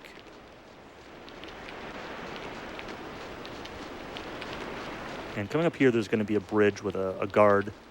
I think his name is Arturo. Been a while. He's actually a recruitable character, but he's really a physical-only character like another Abracon. And as you can see by the power of magic so far, like physical damage is sort of waning in usefulness, so we don't need another physical character. But when we walk up to Arturo here, we're going to be introduced to what will soon be our next party member, which is Keelan, the thief here, who talks her way past. So Arturo doesn't want to let anyone cross the bridge, but she kind of just berates him, and he's like, whatever, just go. And we're going to go up and we're going to take a different tack to him. We're going to challenge him. Tell him I want to cross anyway, and ask him if he wants to be challenged. Tell him to make his attack. And I say I'd rather die than lose. And he's like, I don't want to kill you. Like, just go ahead. So Yeah, he's not good at his job. he really isn't. I don't even know why he's really there. They never explain why he's like guarding this bridge, but yeah, there he is. So now we're almost to the town of Port Said, which is the next boat town. I'm gonna hug this wall a little bit, and I'm gonna try to skip an encounter. There's a wandering chaos enemy right in front of the door. There's also a bandit that's sort of right nearby, right near the gate. And I'll save here just in case this doesn't work. But this chaos enemy has a lot of enemies in it, and some of them are sorcerers, and they're really tough, and it's really slow to deal with. So we don't want to fight that. But rather than sneaking, I'm going to try to hug this left wall. I have accidentally clipped out of bounds here once and fallen through the world and crashed the game. But I don't expect that to happen. That's only happened once. I'm just going to try to stay as close as I can to this water. And then around here, cut in towards the center of the gate, and don't get into any of those encounters. So that worked perfectly. For some reason, they just won't follow you to that water's edge. We get a little doot-doot song here.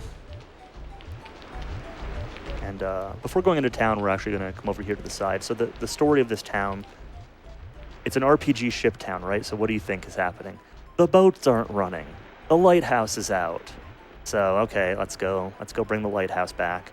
This is basically just Dragon Warrior 4, you know. Or 7. Yeah, or a lot of other RPGs.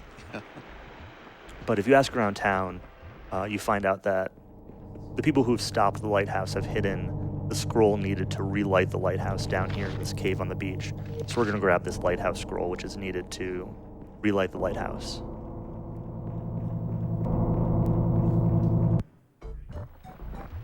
Very brief, ominous cave music. You can see that there was a spirit that I just ran by.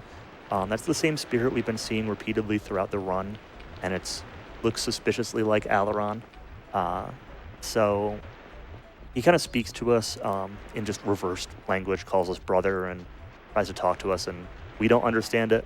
You can understand. You can just read it backwards. But the characters in game don't understand it. And basically the gist is that, you know, we're not compatible. We're not ready. We can't be whole. Can't really do anything with that. But they do show up in a few different places throughout the run. That's like the most obvious one, though, besides the ones that are in scenes. So we're going to come down here to the inn. And our friend Keelan that we saw get past the guard there is going to be here.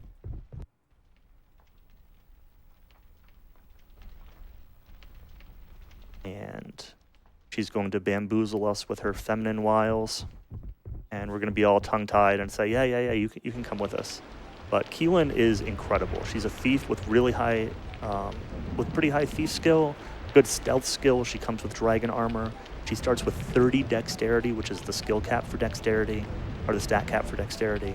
She's very, very good throughout the whole run, but especially right now. So whatever Brenna was doing up to this point, Keelan just kind of puts it to shame. So I'm going to do a quick equip here for Keelan. Get that teach her that debilitation, put on the extra equipment, put on Trahern's sword, equip that rope that Brenna was using. And I'll do a quick save, so I need to get by that Chaos guy again. I'll have to get by him a few times, but this time in reverse. So we're just going to save in case I happen to get an encounter. Otherwise, I'll have to run back from the inn. But it looks like we're probably good here. Yeah, all right.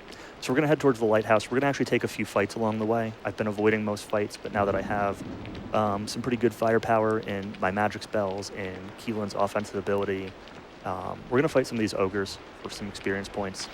I'm going to pre-use a dexterity potion on Auron. The goal here being to let him get some spell casts off on them before they get to act. Save a little bit of time. I don't need to fight any on this one, so close, and let's see what we hit.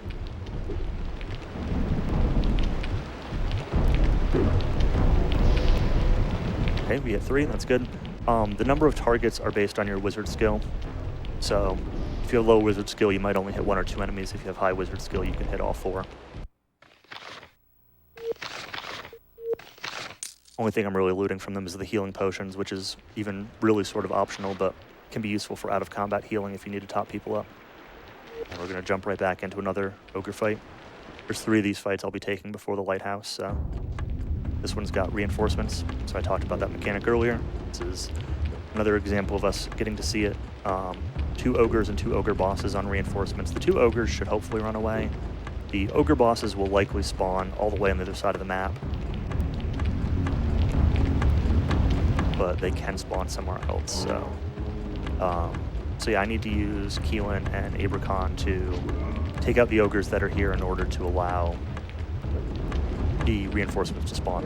So all 4 are paralyzed now. They're not going to do anything to me. Even if they attack me again, they don't have very high accuracy, and so they're not really very scary. But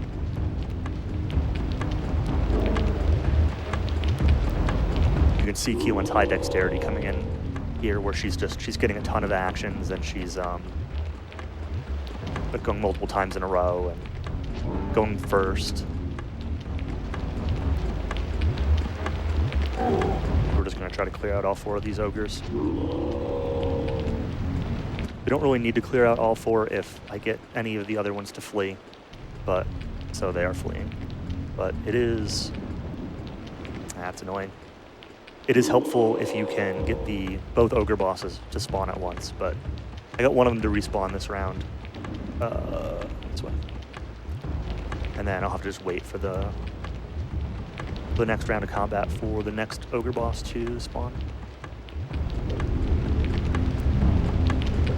Actually gonna end up hitting the ogre that was running away, which is fine. Is that ogre not gonna flee? That'd be kind of annoying.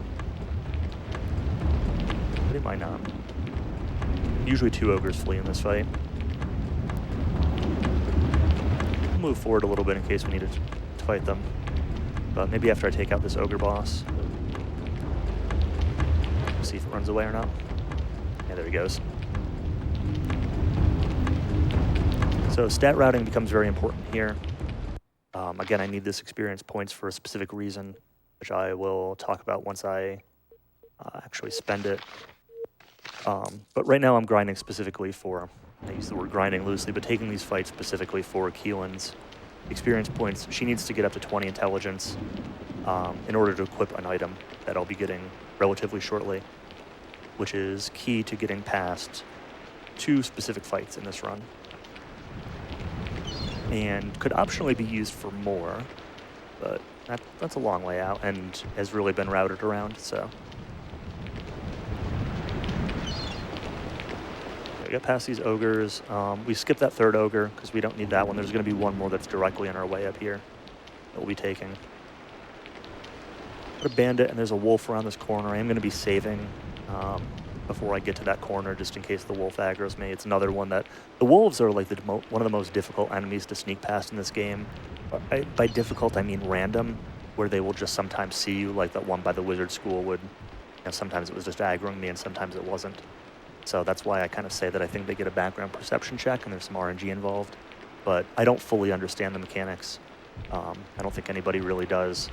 They're one of the things that I had access to when I was doing some of my routing for this is there's a partial decomp on GitHub, which is really just a, mostly just, it's like half regular Gidra output, which is unreadable, and then there's some code that's been sort of annotated with, you know, updated functions and variable names and things like that. So I've got some idea of certain thresholds, like exact string thresholds, for example, for damage, or exact bonuses or penalties for aspect, which, again, I still haven't really talked about because it hasn't really been relevant, but up to this point. But so I have some of that type of information available to me, but there are a lot of mechanics like sneaking that are, you know, relatively unexplored and undocumented. I meant to use a dex potion before starting this fight, but it's not a big deal. Actually, it'd be kind of nice if Keelan gets to go twice before Auron. Does, but the ogre doesn't die. That's unfortunate. Was really hoping that this stupidity spell would hit the 3 that were not injured, but it kind of just targets the closest ones usually. You don't really get any control over it, so even though the 4th one was in range, it doesn't hit it. I think I'm just going to try to bite down this 4th one rather than cast stupidity on it. I will start bringing Auron over this way. Bring Abracon over just in case, but okay, Keelan gets her turn. Make sure to look around. Okay. Yeah, this ogre boss usually spawns over these hills, but every now and then they'll spawn. Like you saw the last fight, one of the reinforcements came in from the side, and if they come in from that direction, then you know, I could be placed wrong and not in a position to cast on them easily. So, but no problem. So in the meantime, Abracon stats just don't matter. I'm gonna put up to 25 strength, but his usefulness is as a combat character is mostly gone at this point. I'm gonna heal up Keelan. She needs. Actually, just gonna top everybody up. She's gonna be picking the lock up here, and it usually explodes, but she picks the lock anyway. So I want to make sure she has HP to both, to not be at risk of dropping below her stamina threshold, like I talked about earlier, after doing that. Not usual that she takes damage during this section, but just playing a little bit more aggressively with her on that fight. So here's the lighthouse. We're going to sneak our way up here. There's, you know, a bandit and another ogre. Same stuff we've been running into. There are a few spots in the game where the camera will kind of get stuck like that, and then catch up once it realizes that we're not actually there anymore. But yeah, this the door to the lighthouse is locked, so we need somebody who can pick it. So for field things like sneaking and picking a lock, do you pick whose stats it uses for that, or does it grab the highest one? Grabs the highest one, yep. Okay. And realistically, stealth, multiple characters know, like Auron knows it, and my thieves know it. Picking locks, I think only... That might require the thief skill. There's both a thief and a mechanic skill, and I kind of get them mixed up in terms of, I think mechanic is used for disarming traps and thief is used for picking locks, but I get them slightly mixed up sometimes. But only Keelan has those skills right now. And Brenna earlier was the only one with them. All right, so the lighthouse has been relit. There is an enemy in the basement, or the base floor of this lighthouse, which is why I did some sneaking, and why I'm going to actually run down most of the way, and I'm going to save and reload just to make sure he does not try to attack me. I'll sneak the rest of the way out of here.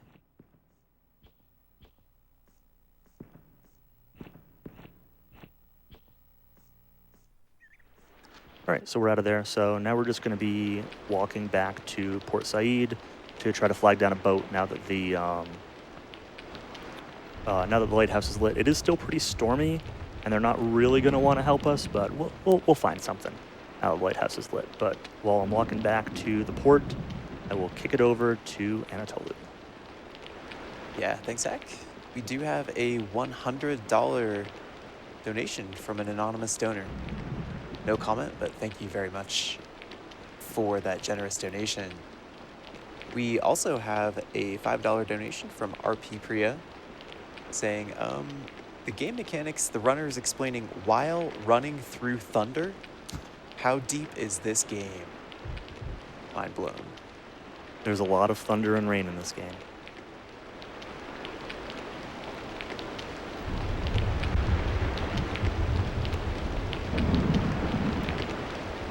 Sort of the easy to joke that it's sort of the soundtrack of the game, honestly, the rain. It rains a lot in this game, and you hear more rain than you do music throughout a lot of it. Even like during the day, you'll go outside and it's sunny, and just like a minute later, it'll be like it starts to rain. It doesn't help with the overall dark aesthetic of the game. Definitely recommend if you play this at home, try to kick up your brightness a little bit to help see a little bit better. Most of the game it's fine, but there are a couple parts that can be very dark. The Dryad Forest was one, and there'll be another one later that is a common spot that people will get stuck in. All right, so I'm going to come back over to this tree. I'm going to save again. We're going to sneak by that Chaos guy again. But just to be sure we make it. Because if we get the encounter and then have to run away, it's going to put us all the way back near that bridge we jumped off. That guy we snuck past.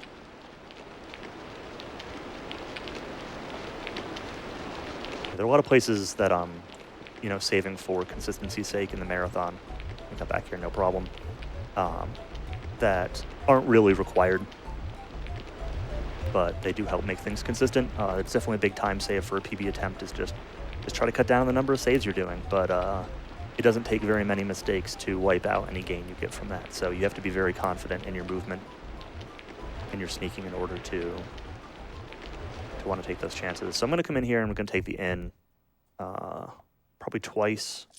Yeah, once tonight and then once back today.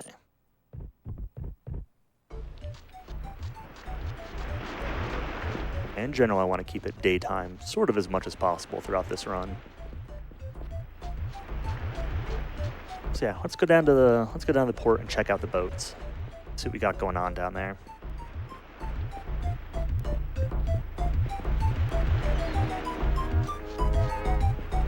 You got multiple instruments going on, Cowie. Oh, there you go. So, as we go down to the port, this jester named Ferris is going to show up, and he kind of just says a bunch of weird things. So he's sort of an iconic character. He shows up a few times throughout the game, but it doesn't really make much sense. So I'm gonna talk to this guy, and we're telling him that we put the lighthouse back on, and give him some money, and then I'm gonna save here real quick. There's gonna be a fight on the boat, and it's not usually a problem, but just in case.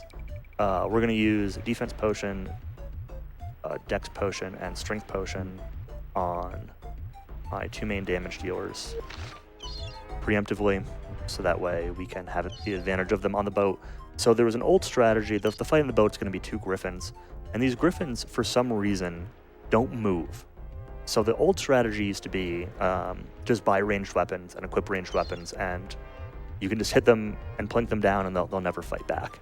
But I find it's faster to use these potions since I'm buying them anyway, and then actually just use physical attacks to take them out. But if they do get to attack me and I do get some bad turn order, they do like half my health per hit. So even with the defense potion sometimes. So yeah, this fight can potentially go poorly.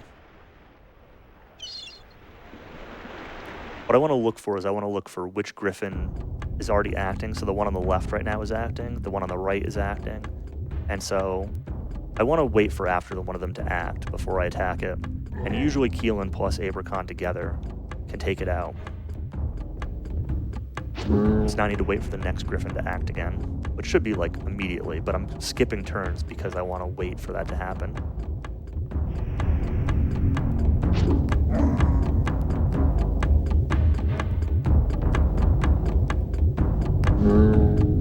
no problem. All right. So I could have spent points there, but it's not a big deal. This is the point where that fight was the one that pushes me up to be able to get 20 intelligence on Keelan, but I'm going to be taking one more fight on Chaos Isle anyway, and there are a lot of enemies on this island that's coming up, so we're running into a storm that's going to throw us off course, and the boat's going to get damaged, and we're going to end up crashing onto this evil island that's got all these chaos enemies on it, and a lot of them are fightable. A lot of them are kind of slow to fight. There's like one or two that are pretty quick to fight if we need a backup fight, if I forget to spend XP or something like that. I've done that before. But I'm going to be intentionally trying to take one single fight just for a little bit more XP. And it's not for the threshold now, it's actually for an XP threshold way later in the game. It's just this happens to be generally the fastest fight to be able to get that XP. And again, I'm going to say before this fight, I've seen exactly once after getting this fight the game crashing. So I want to make sure I save before the fight. Basically, once this fight ends, this monster is going to be immediately replaced with another monster. And I think if that monster spawns on top of you, like physically on the same spot, that's what caused the game to crash that one time it happened to me. But so we're going to hope that doesn't happen. Yeah. Dex potion, and we're just gonna stick with the old stupidity spell strategy with these chaos guys. I'm specifically taking this fight because they're vulnerable. All the enemies in this fight are vulnerable to this. Most of the fights in this game are pretty static in terms of encounter formation, so I know exactly what to do. There are a couple that quantities are random sometimes, so it can kind of throw a little bit of a wrench into XP routing if you don't know how many are going to spawn. So here we get... I don't go over here. Okay, 20 intelligence on Keelan. Let's pump up some dex on Auron. That enemy dropped a Chaos Shield. I could have considered taking the Chaos Shield. Shields usually give you a dexterity penalty, so you don't normally want to wear them. But the Chaos Shield actually gives you really good defense without a dexterity penalty. And it's a really good defensive item, but I just don't need it. But I probably should have considered taking it. There's one fight where defense like sometimes matters. But it's fine. So we'll sneak past that sorcerer that respawned in the place, and then we're going to climb the island, the volcano island. Hope Error Rudo is watching the volcano, his favorite RPG landscape.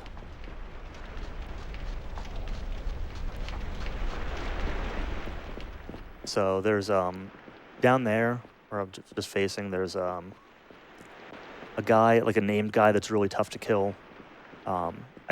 I do have a way of killing him, or I will have a way of killing him if I really wanted to. He gives really good XP, and he drops an item that I think it's supposed to let you like control certain types of enemies, but they just don't exist in the game, or there's like only one fight where it's even usable. And you could fight him for XP. It's actually like a pretty reasonable option if you needed bonus XP somewhere, but unfortunately we're not going to do that. There's really no reason to. Otherwise, not really a whole lot of enemies in this upper volcano area, but there is this big, you saw when we were approaching, there was this big like skull on the island. And that sort of skull dungeon thing is up here. So again, I'm going to do my normal strategy of I'm going to run as close as I can to where an enemy is, and then I'm going to save and reload to clear it. Because there is a Chaos Warrior at the top of these stairs. You could sneak, but sneaking uphill was really slow. And I kind of go back and forth as to whether it's better to run as far as I can, or whether it's better to just sneak a little bit earlier and deal with the uphill slow sneaking. It's pretty close either way. So yeah, we don't want to go into him, but we do want to enter this dungeon. Very ominous looking. Okay, we're gone. So that's the requirement for leaving this island, is just to enter the dungeon and leave. So yeah, see ya. We don't want to go through there. There's a lot of enemies in there, and it's pretty scary. There's some really good treasure in there, actually. And it's the enemies on this island, these chaos enemies, are worth a lot of experience points. So if you play casually, when I was a kid, I fell into the trap of, I don't know how to fight all these enemies, so I'm just going to sneak by them all and collect the treasure. And then I ended up under-leveled for a good portion of the run. This is a great place to get experience points if you need to. But for the speedrun, I don't need to. All right, we're going to do another save here. I know this seems like a lot, and I know that nothing's really going wrong, but I'm going to jump off this bridge.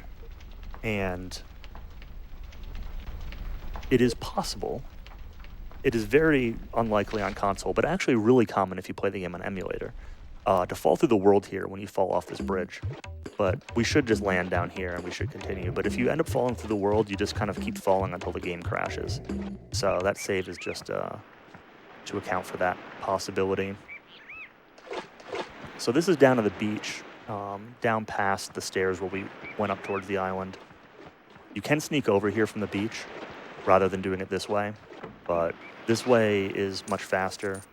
No. Absolutely do not drop that. This way is a lot faster, and we can use the flea trick that we used way earlier on in the run to end up just back here at this bridge where we were. It's very interesting, must be because I saved. Usually it brings you like around the corner, like farther back, not on the bridge. Maybe because I saved on the bridge, it brought me back there, but yeah, this saves having to sneak by a lot of difficult enemies that are very perceptive on the beach, so. Yeah, I know I've heard you say in the past that a lot of what you did to reduce the time in this game is just work on figuring out where to sneak and where to like maybe save and just like the exact thresholds of where these monsters will aggro on you, so that you're not wasting, 20 extra minutes just in the sneak pose. Yeah, for sure. It's definitely a big part of the routing for this. There'll be some pretty complicated spots later where that will really show. All right, so this is another spot where I probably have aggro on something. So we just clear it, and we have to sneak past 2 more enemies, that Spellweaver that spawned earlier, and then that Stormer that's on the right. And once we get past them, we'll be done with this island, and then we'll be going on to Namer's Island, which is the one that has the Namer that's supposed to be able to help us, probably. There's going to be a boss fight on that island, spoiler. But yeah, so basically what happened here, if you remember earlier on, when I was in Aramon, the Mirari Sage gave me a stick, a magic stick, and told me to attach it to the helm, to my helm, if I needed protection. And Alaron is not a boat person, and instead he attached it to the mast. And so it did not provide the applicable protection, which is why the storm was able to scoop us up onto Chaos Island here. And so we're going to fix it the correct way this time. Boat's all fixed up.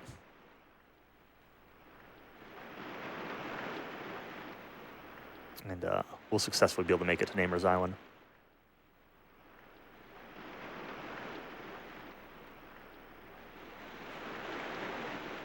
I feel like your 2 options in these RPGs where you have to fix the lighthouse is either they give you the ship for free or you ride on the ship and it gets attacked. Yeah, that's pretty accurate. I feel like I tend to play RPGs where the boat gets attacked a little bit more than the ones where you get the boat. All right, so we're on to Namer's Island. There's really only one thing worth doing on this island, which is the boss fight. So we were going for the Master Namer, but so was the Chaos. So unfortunately, they got here a little bit before us, but we might still be in time to do something. So we're gonna come over this way. I'll do a safety save, and then we'll do some equipments and some potioning. Okay, so first things first, Keelan needs to equip this Wall of Bones wand. And she will equip a Dexterity potion and a Strength potion. Elron will use a Dexterity potion, Abracon will use a Strength potion. There are going to be some enemies that we're going to have to fight here. There's going to be some enemies that we're going to be able to use the Stupidity spell on. And then we equip the Wall of Bones wand. So the Wall of Bones wand, the wand lets you cast a spell, obviously. Wall of Bones is another paralysis type attack, but it only works on certain enemies that have true names. It's very rare. It's a necromancy spell, so your party typically can't use it. Okay, we hit the Stormer, that's good. The Stormer and the Warrior are the ones that we really want to hit here. The Warrior's too far back, so that's fine. So we're going to try to land Wall of Bones on this guy. And we did first try, which is really good. That guy we don't really have a good way of taking out otherwise. Since I got that first try, I will also try to land it on this Sorcerer, on Keelan's next action. It's pretty unlikely to hit, but it does save quite a bit of time because the Sorcerer's got pretty high defense if it does manage to hit. Sorcerer usually casts Spirit Shield here and buffs up their defender, Starlight Shield. The Star Magic version. But I don't really know what Star Magic does. That's one of the spells I do know. Web of Starlight is another one, Frozen Doom. Those are both paralysis type attacks. This one can actually cast Web of Starlight, although Web of Starlight can wear off. It's not like a full paralysis. We got Wall of Bones on the Sorcerer. That's actually really incredible. So the fight's just over with. So that's awesome. That is not common. So anyway, so the Chaos got here first, and unfortunately, they mortally wounded Kradog the Namer, and very important here, I must unequip the Wall of Bones wand. Let's verify it. You can see it has 3 charges here. This is very important. I'm going to save after unequipping it even. If for some reason if you camp or in or save and load the game with that wand equipped in particular, it can happen to other wands also. I have a light wand that I haven't used yet, which it can happen with. The item can glitch out and lose all of its charges and become unusable. And there is one more fight where I absolutely need to use that Wall of Bones wand. So if I forget to unequip it, it can glitch out between now and then and become unusable. I do have backup saves if that happens, but we don't want to do that. So anyway, we got to Kradog, but he was mortally wounded first, so we basically got to hear his dying words. I think he explained a little bit about us being cursed by Shamsuck and stuff, and recommended that we try to hunt down the Necromancer Shamsuck that cursed us, but unfortunately, he was not long enough for the world in order to help us. So we are now, yet again, going to somewhere new, looking for somebody who can maybe help us. And our pickings are looking slim, because who else is good at naming? But we'll get to that in a little while. So in the meantime, I'm going to be leaving town, and we're going to be doing a big walk towards Terminor, which is the next major city. So we're on pretty good pace so far. Usually like 2 hours or so. Getting out of Chaos Isle is my sort of benchmark for whether the run is decent or not. Maybe 150 for a great run, and you know we're on pretty good pace. This run's going well. But yeah, we're going to be doing a lot of running right now. It's going to be a lot of backtracking. I'm going to have one short Chaos Scout encounter that usually just Keelan hits a couple times and it goes away. But otherwise, it's just going to be a bit of walking for a while, so I can kick it back over to Anatolu for whatever you've got for us. Yeah, definitely. I do want to just remind everyone, we are here raising money for NAMI. NAMI, or the National Alliance on Mental Illness, is the nation's largest grassroots mental health organization. NAMI provides advocacy, education support, and public awareness to improve the lives of all individuals and families affected by mental illness. NAMI exists to ensure that no one is alone on their mental health journey. In addition to just supporting a great cause like NAMI, if you donate during this run or the next 2, you are entered into the current prize pool, which includes some extremely cool donation prizes. The ones that are active through Landstalker are the Chain Chomp plush, provided by Ghost Kumo, that Final Fantasy VIII wooden case replica, provided by Pigmented, the Live Alive PC key from Possum Coffee, and the Super Mario locking storage box, provided by Heroic Spirit Gamer. So a lot of cool stuff. Oh, and also the Shy Guy tabletop miniature from Mr. Dean. So a lot of cool stuff. We are nearing the end of the window for those. You can donate anytime for the big prizes, like the Nintendo Switch 2 bundle, of course, provided by the RPG Loan Break staff. But if you want one of those others, then we just have a little longer for that. Cool. Yeah. So ranking this walk to Terminor, this game, it's interesting because so this game has a lot of these like split paths, right? Like I've gone to Aramon first, and then we go to Talawak, and then nothing's really blocking off these paths. But if you try to go to some of these towns early, the gates are just shut. So it's sort of interesting that you can walk right up to a lot of these later towns early on, and you can't actually get in there, which is, it's unfortunate because sometimes there are good characters there, or sometimes there are, here's the Chaos Scout that we're going to fight.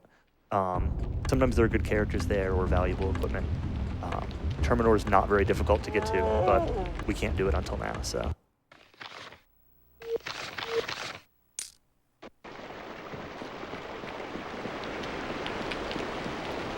And we're going to kind of go up this hill to avoid some enemies. I know a lot of times it looks like my movement is not really in a straight line, and usually it's to avoid enemies that we don't get to see. So, like that one. Promise there's a reason for my movement most of the time. It's definitely a room where there's an area where like I'm still making improvements here or there. There's still room for optimization within the run, but yeah, Cowness talked about it earlier, but like the view distance isn't super high. It fades out there's a lot of like level of detail type things where it fades out distant objects in order to sort of save on resources, and so that includes a lot of enemies. Your camera field of view is pretty narrow, so you don't really get great peripherals. So a lot of times there'll be enemies to the side of you that you don't get to see. And yeah, I promise that all my movement has some kind of intention to it. So in this case, there's a bear to my right that I want to avoid. We're not going to see the bear, but he's there. And I could take out the bear if I run into it, but then it gets replaced with a Chaos Scout, and then I have to fight the Chaos Scout. So we just go out of our way to run around it a little bit, fall off this ledge. Yeah, so Terminor is kind of like the biggest city, I guess, like physically largest city in the run. There's a lot of shops. There's a couple of there's a quest that we'll pick up there. There's a character that will join us. And again, our current goal is we're looking for information about the necromancer Shamsuk. So he's the one who cursed us as a child. He's the reason we don't have a true name. He's the one trying to sort of corrupt us to follow him or follow the chaos or whatever. So we're looking for information about how to find him, where he is, and then how to deal with him. Because he's locked up in a tower somewhere. So we will find more of that information when we get to Terminor. Avoiding a bat to the right. There's going to be a wandering Cyclops here. Figure out where I start sneaking. Let's try here. That should be good. If I have to save and reload this, it actually interrupts his pathing cycle a little bit, and then I end up having to wait for him a little bit longer. But I should be good. I'll get past his pathing here. Yeah. Now we can just run. The rest of this path we should be able to just run. I will do one save before the troll enemy that I used to actually fight in the run. So I mentioned before, like the run used to have a lot more experience points, used to take a lot more skills, used to take a lot more spell ranks, and that's really been trimmed down a lot. I used to really aim for max dexterity and Auron, for example, or max dexterity and max of a certain spell rank, and I'm willing to compromise on that a little bit now, and I keep wondering whether there's opportunity to trim out more XP in various places in this run, but this is sort of the best I've come up with. That Wall of Bones wand is like the biggest interesting point for potential optimization, so I got Keelan 20 intelligence in order to equip it, but Auron already has 20 intelligence, and like, why don't I just use it on Auron? Or why don't I spend some of the points that I don't care about on Abracon to get him 20 intelligence? And the reason for that is that whenever I've tried doing it with those characters, it's just unreliable. It gets resisted most of the time and just doesn't work. But in the back of my mind, I wonder if there's room for optimization there to cut out some of those ogre fights, a couple of the other fights that I've done, get a little bit less experience and focus Keelan's XP into some of the other things that she requires a little bit later.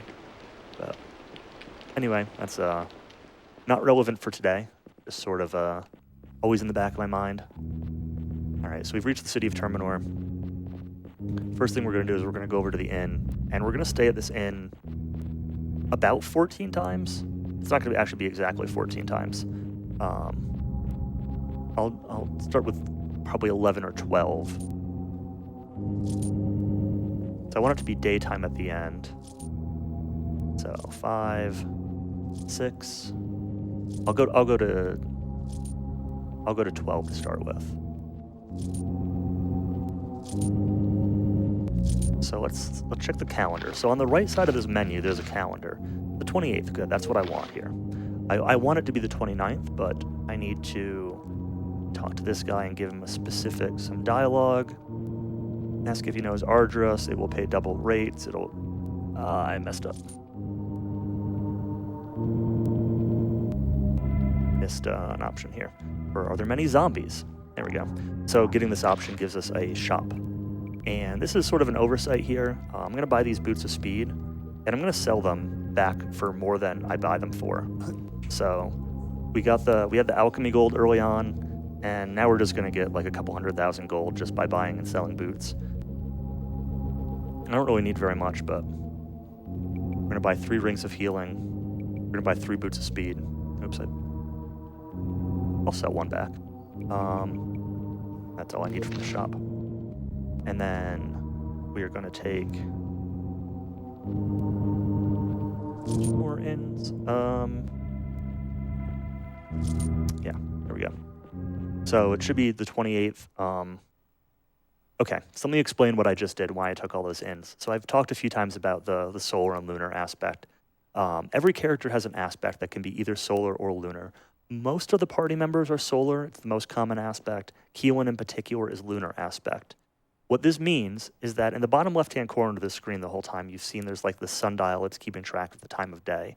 And inside the sundial, there's also a picture of a moon that's been kind of filling out as the run goes on. And if you're a solar aspected character, the idea is that you get bonuses to your actions based on the time of day. You get a small bonus to morning, you get a big bonus to the afternoon. You might get a small penalty to the nighttime. I don't think so, but I don't remember for sure the numbers. If you're lunar aspected, now you might think, oh, well, they get aspect at night, but they're actually based on the cycle of the moon that's in the center of that little sundial. So I was taking all those inns in order to advance the moon to be a little bit farther, so that way I will hit a full moon pretty shortly, which gives the maximum bonus to Keelan during one of the most difficult parts of the run. So that was sort of just to advance the time of day, or the time of the month, in order to get that bonus soon. So I'm 1 day away from that full moon, and that gives us time to get to the next area, and then I'll probably have to do a manual camp in order to push it over the edge. But I'm going to buy a bow of accuracy and a couple tinker gloves. These are the last things that I'll buy with my definitely well-earned gold. I mean, though, it's some good haggling. It's buying those boots from him and selling them back to the same guy at a markup. All within the same shop. Didn't even give him a break. Yeah. All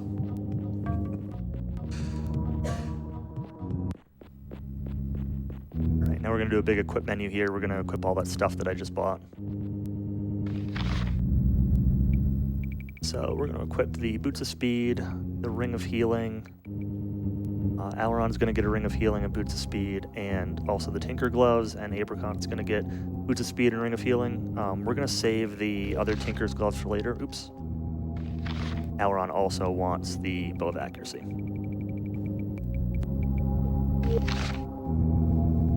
So the Bow of Accuracy and the Tinker Gloves both give bonus to Dexterity. I've already explained the importance of that.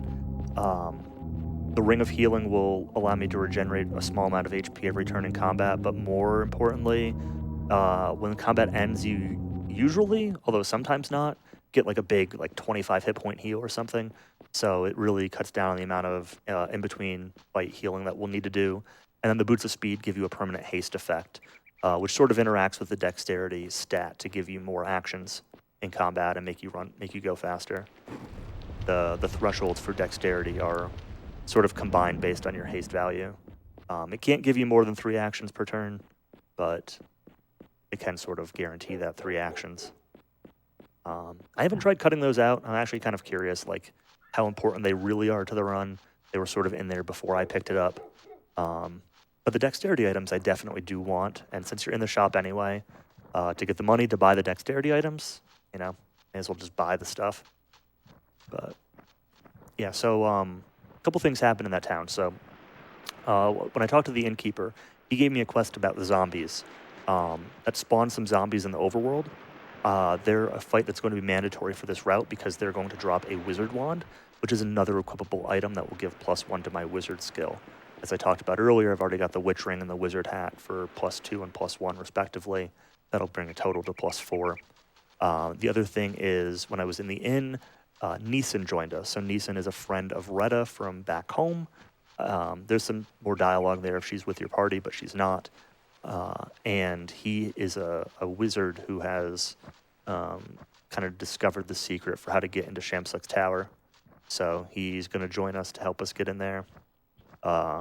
In theory, he's not actually going to help us get in there because the game doesn't require him to, but it does require him to join you. And if your party's full, it will actually make you kick somebody out in place of getting him in your party. Typically around then is when, if you still have Abracon, I think it forces him out of your party.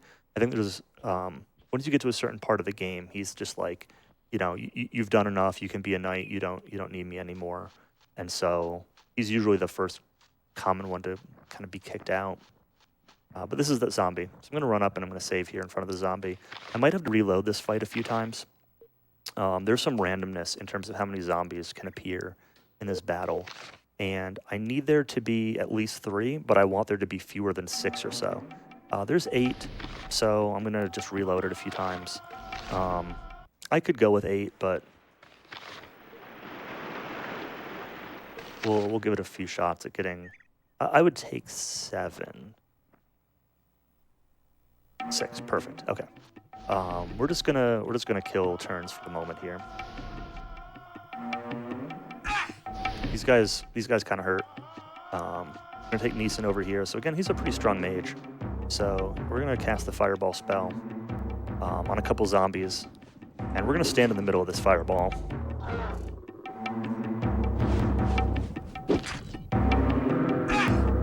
And Oh no. he's almost dead, but it's fine.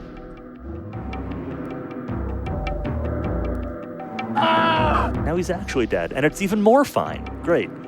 We don't want him in our party anymore because he's just going to take up XP, and he forcibly leaves your party anyway pretty shortly, so you don't get to keep him anyway.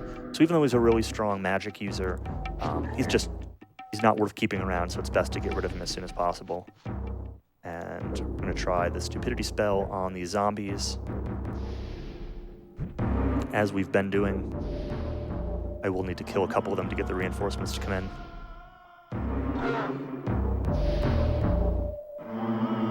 These zombies have a lot of health. They really hurt. They're not a fun fight, but they are better than the alternative, which is trying to get that wizard rank in a different way.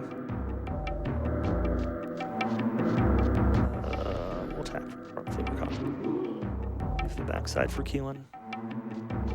Over this way a bit, towards where the reinforcements will come in. Paralyze that dude. The reinforcements only come in at the end of the round, so again, I'm getting multiple actions per round. I mentioned earlier that the rounds are sometimes pretty hard to keep track of because characters are getting a different number of actions per round, but basically every time the round ticks over is when the reinforcements will come in, so that's why they don't join right away. But here's one of them.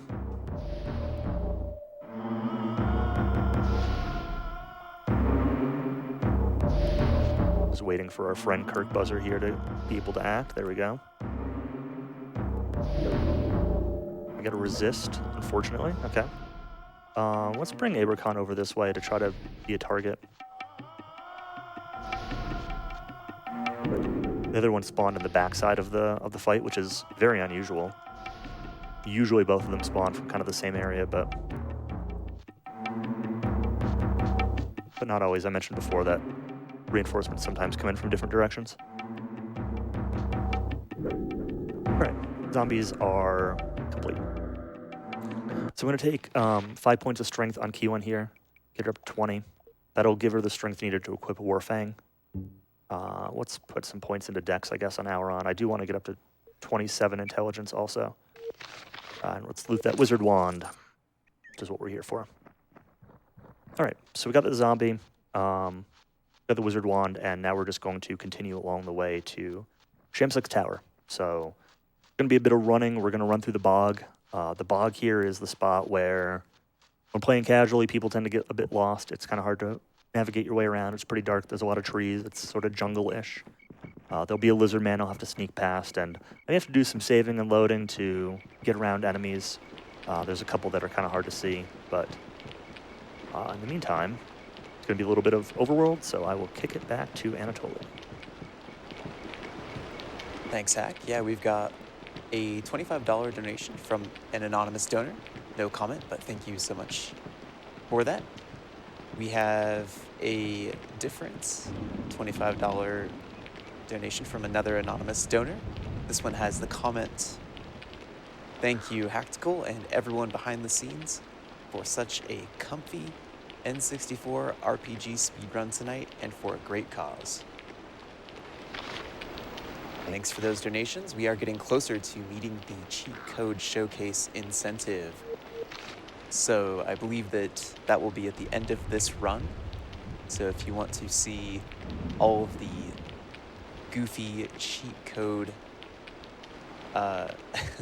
goodness that the Nintendo 64 has to offer here, then yeah, please keep sending in your generous donations tonight.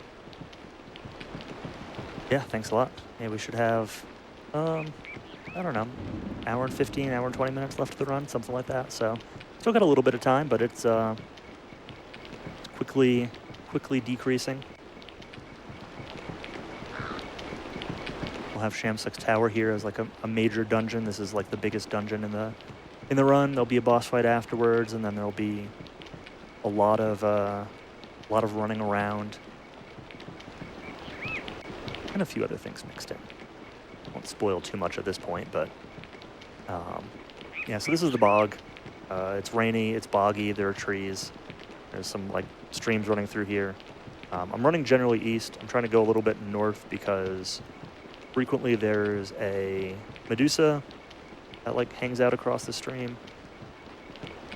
And I want to try to avoid it, but I'm actually going to save here. Just in case I get an encounter, I can reload back to here, rather than having to run through the whole bog again. Thankfully I'm here during the daytime. If I were actually like a little bit more optimal with my time of day, I probably would have taken one extra in and gotten here around dark, around when the day ticks over to get to that full moon. But I don't like running through here in the dark, so I don't mind. Figure I'll do it in the day and just do a camp here when I get to Shamsuck's Tower. We haven't used the camp mechanic at all, but you'll see what it is in a minute. We got one quick fight to take first, though.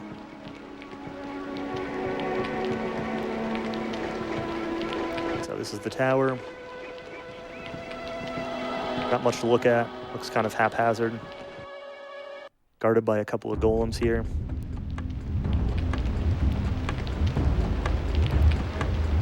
And you can probably guess what we're going to do about these golems.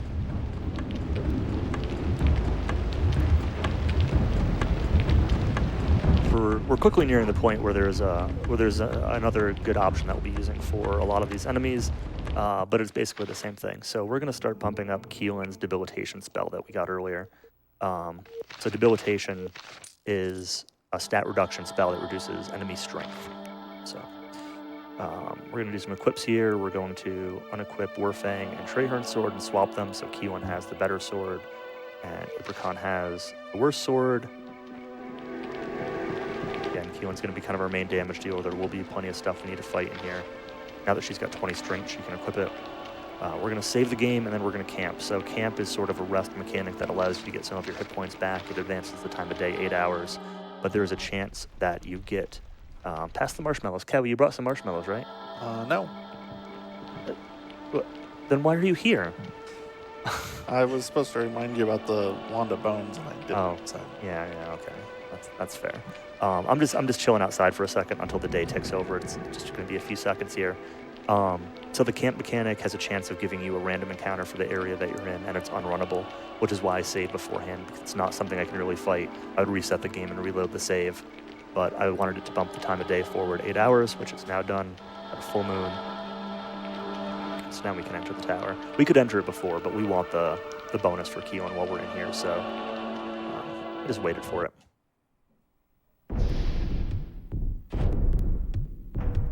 There is a skill, or I guess one of like the class style skills, Ranger, that you can learn in this game. And one of the main effects of Ranger is reducing the chance of getting an encounter when you camp. But we don't have anybody in our party with the Ranger skill, and it's just not. It's not really useful. It's not really valuable to the run. There's only a couple times where I'll camp. That was one of them. Okay, not enough for more debilitation. Got our 27 intelligence. So that's all the intelligence I want for Auron. The intelligence does cap at 30, but for now I just want 27. All right, so these Dust Devils here will be our first use of the debilitation spell, which is going to kind of do the same thing as the stupidity spell, but again, it decreases strength. These Dust Devils have, I believe, 1 strength. Maybe it's the race. Maybe the Dust Devils have like 6 strength, but they are extremely easy to take out with this spell, and of course they're trying to do it back to me, which is fine. One thing that you can look for here, I'm moving to like make sure I'm in range. If you look on when I've got a spell that's recently been used, you'll see on the left side that like the outline of the enemy will glow red if they're in range of being hit by that spell. So I'm kind of looking at that when I'm moving around. That's annoying. When I'm moving around in combat to just determine what I'm in range of something and what I'm going to be hitting with a given spell. This was the lizard man that attacked me as soon as I came to the door. The room is sometimes weird. It's actually best to like hold up when running into that room, and you do this little weird twirly-do. There's this little hellhound here that you could sneak in front of him, but when I was doing it earlier, he was seeing me. It was really annoying, so we're just going to sneak behind him and force our way through. I'm going to be fighting a lot of stuff in this tower, but I'm definitely judicious with what I fight versus what I sneak past. There are a lot of things that are just not worth it here that are not easy to fight, or I might not even be capable of fighting. With those hellhounds, I'm not sure I could even take out with this party reliably. They're a very scary enemy. So this dungeon's like, it's a tower, but it's very non-Euclidean. Like you're kind of just, you're warping between rooms that don't really make any sense. There are a lot of rooms that you can like fall through, and pit traps and optional rooms, and it's a pretty big dungeon, honestly. Even though we're only going to be seeing maybe half of it by taking the optimal path. All right, so race, these guys are, again, vulnerable to debilitation. And Keelan using debilitation here, not on these like trash fights, but Keelan's ability to use that spell and the usefulness of it was kind of a key turning point to this route and reducing a lot of grinding in this route. Before I kind of took the reins and made some improvements, this was sort of one of the things that brought the time way down to the 4.5 hour mark it was before I picked it up, was being able to use debilitation on a couple of key specific fights that otherwise were hard to get past. So we take out the race, move onwards. There's a pit here you can fall through. I think you can fall through it at least. But we're not doing that. Oops. You can see how these rooms just look like they do not connect to each other at all. Like, You go out of a tiled hallway into this like cave-looking room, and yeah, this place is definitely fueled by some dark magic. It is Shamsek's tower, the evil necromancer, so you can see his magic at work in terms of what's happening with this tower. Okay, so for this fight coming up here, we need to equip that wizard wand that I picked up earlier, and I need to save the game beforehand. This fight can be unreliable. We're going to be using the old classic, but what I'm going to do first here is I'm going to the first usage of the light wand. It's going to be kind of Abracon's main role from now on, or one of his roles. You can do it earlier on too, but this basically sets the time of day of the map to be daytime. So if you have a solar aspect character, it gives them a boost, and that's what that light wand is for. I want to be hitting the stupidity spell onto this Minotaur Lord, and he's very resistant to it, and making it light really, really helps, and we hit it first try with it, so that's why we do it. We will pump a couple more points of debilitation here. I don't really need to spend the points every single second I get them, but it's just kind of nice to keep up with it. There's also going to be a little treasure patch here where I'm going to get a Wall of Bones scroll that will be used to be able to teach the Wall of Bones spell. I mentioned that Auron is the only one in my party that can learn necromancy magic. The only one in the game, party member in the game. But it does have a high wizard rank requirement, which I do not currently need. So it's going to just chill out in our inventory for quite a while. It's a very powerful spell. Obviously, I used it during the Namer's Island fight, so the limitations of Wall of Bones, it is resistible, of course, and it can also only be used on enemies with a true name. It's kind of the general lore behind it, so you can't use it on every enemy of the game, but if you do manage to land it on something, they're out of the fight, so very powerful. Frozen Doom is the star magic equivalent to that. And then there's Web of Starlight, which is sort of a temporary star magic version, which we haven't seen yet, but the sorcerer on Namer's Isle could have cast that on us, and there will be some stuff that will cast Frozen Doom on us as we go.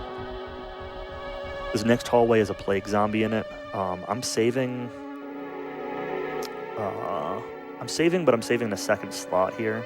Overwrite one of these backup saves. So this room is a narrow hallway, and the gist is that I'm going to sneak as far as I can.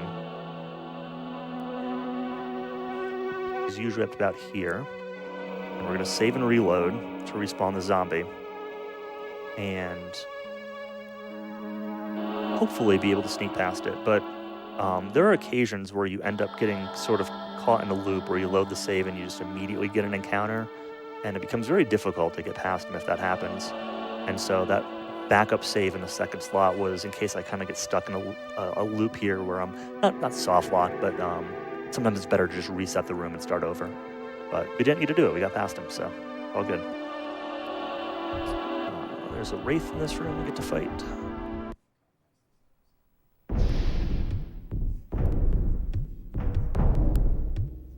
So I've considered using dexterity potions for some of these fights in order to potentially outspeed some of these enemies, but the wraiths have very high dexterity, and giving Keelan more dexterity with her current 30 plus boots of speed is just not really beneficial enough. So it's not worth taking the time to menu and the money to buy the extra dexterity potions early on.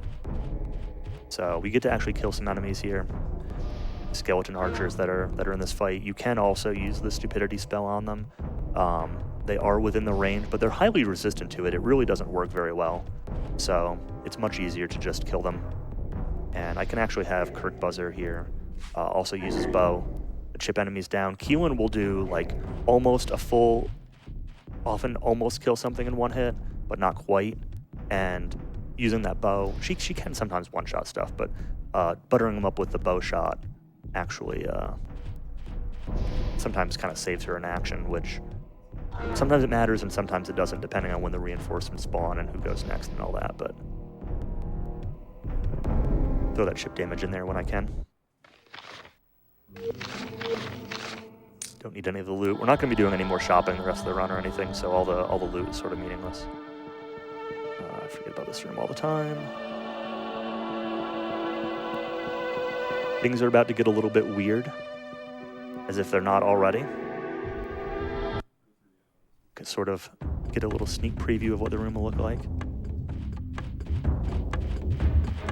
So we get one golem and a bunch of skeleton archers. We're going to kind of cheat over that way, but try not to get in range of the golem. He kind of hurts if he gets to attack me.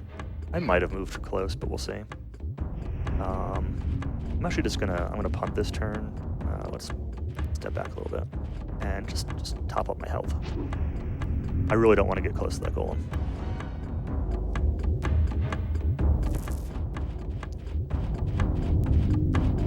But Aileron wants to get close to that golem. I don't care about the archers. Let's hit the golem. Here we go. I got one of the archers. That'll probably be one less enemy I'll have to deal with then. All right, now Keelan can come in and start to clean up. I could take the time to run Abercon over here. He could contribute to this fight a little bit. You know, he does do non-zero amounts of damage, but it's usually not worth the time running him over. Keelan gets so many actions that it's usually better to just let her do her thing. I don't know which one of these has been hit by... Oh, I can't even hit them from here. All right.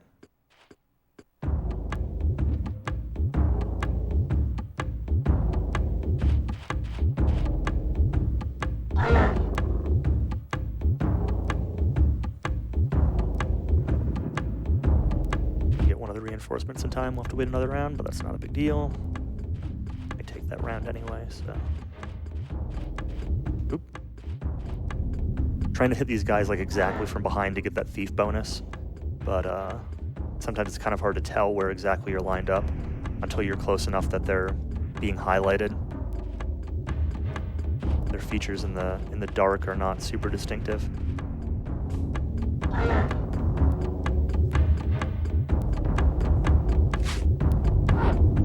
I missed.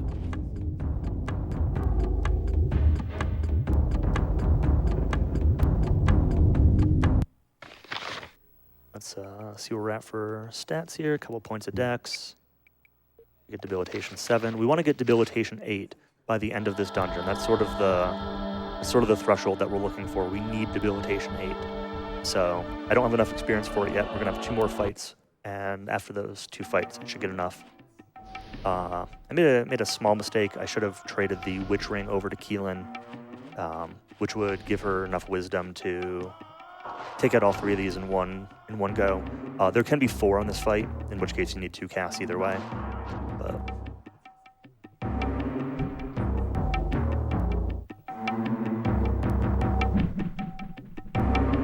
Wraith Touch. Wraith Touch here is an ability that decreases a random stat. So it can debuff your intelligence and make them actually resist or make you fail to cast the spell, which is kind of annoying, but didn't happen that time. All right, so we're almost to the center of this area. Now I have to make an important save. Let's heal up. Let's make sure everybody's at good health. This next fight is one of the big RNG fights of the run. Let's top up with healing potions. Let's save the game. And then we're going to re-equip that Wall of Bones wand on Keelan. This is the second fight where it's mandatory. And we have to hope that Keelan does not get hit by Frozen Doom. So either she needs to outspeed that white, or it needs to target Abercon. And I need to land Wall of Bones. So Wall of Bones was resisted. So I put Abercon in front to get him targeted by Frozen Doom, so I get one more chance at the Wall of Bones. If Keelan gets hit by it, I can flee from this fight. So I'll have to flee from the fight and just go back into it. And, you know, I can reload the save that I just made if I need to. There are more of these Spirit Wolves. These are the ones that I saw earlier behind the Wizard School, and I said, okay, Keelan got hit by Frozen Doom, so we're going to have to flee here. These Spirit Wolves are the ones that I said I'd run into later on in the run, and they'd still be dangerous. So here they are. I got really hurt. I'm actually going to flee and just reload that save for the... maybe. Curing Potion. Okay, we're actually okay. Wall of Bones wand still have charges. Double check this. Yeah, I don't get to use it once, but We should still have 2 charges. Yeah. Okay. We can just try it again. Oops. Wrong door. So yeah, this fight can just be a bit of RNG with turn order and getting that spell to land. And then we have to kill these wolves. If Abracon dies, so these wolves will like attack me, right? If Abracon dies, that's not that big of a deal. We don't need him for the rest of the run. We landed Wall of Bones, which is excellent. But we do want to keep him alive. It is very useful to have him for a couple things in particular. But I would not let that cause a reset.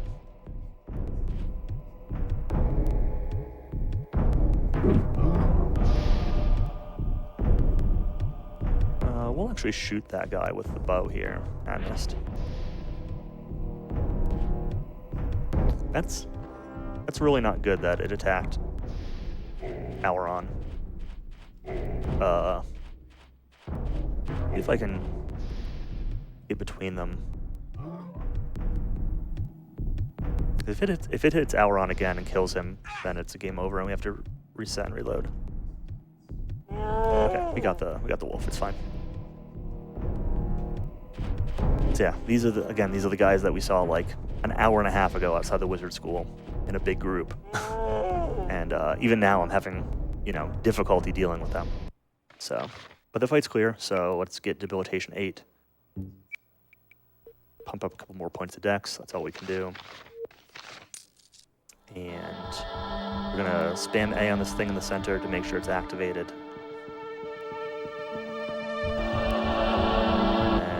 We're almost done with Shamsuk's tower. We have to go out of this psychedelic area still a little bit more.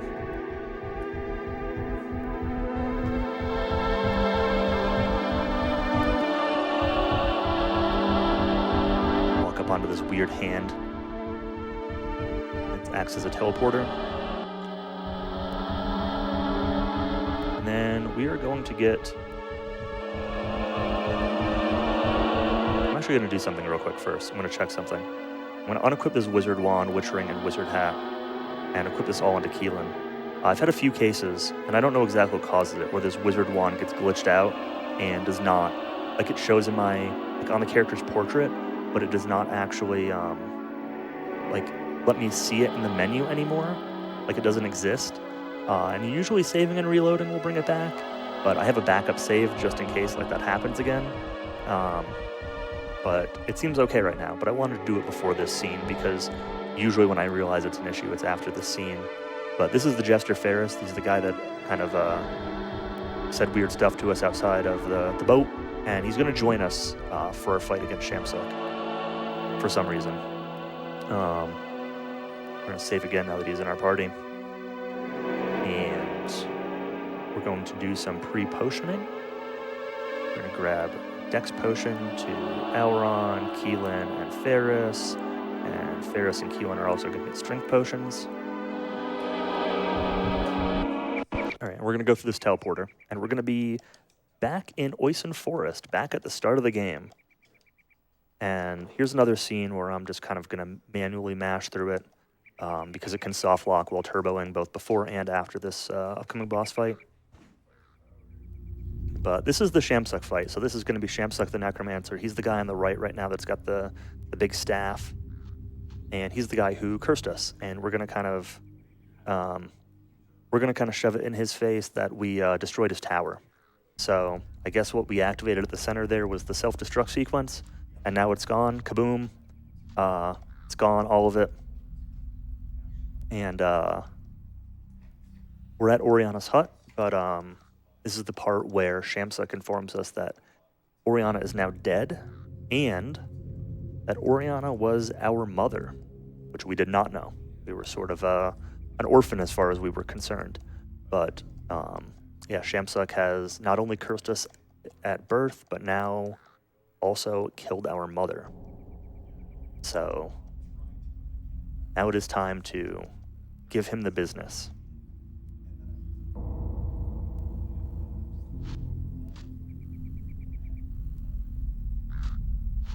Him and his zombies and his wraiths. Alright. So, this was another one of the major routing points of the run is dealing with Shamsuck. This fight is very difficult casually. Of course, they cast Darkness, so it's dark now, as if it weren't already, but so we're going to cast the Debilitation spell here. And Shamsuck is now out of the fight. As are the two Wraiths, but they're not, they're not that important. But Shamsuck has 15 or 16 strength. I think it's 15 strength. So you need 8 Wizard skill and also 8 Debilitation skill in order to land that on him. So it's sort of one of the key requirements for the routing. And as a Necromancer, he casts stuff like, he casts buff spells, he casts things like Haste. I'm gonna actually, oh, you still have that equipped, don't you? Okay. I'm gonna cast Light, make it daytime again. Alaron's gonna have to land some spells in this fight also, so it'll help him. And it'll also just be better to see. But yeah, he's pretty strong. He casts Necromancy magic, and it's just generally pretty tough. And not to mention all the monsters that kind of come with him.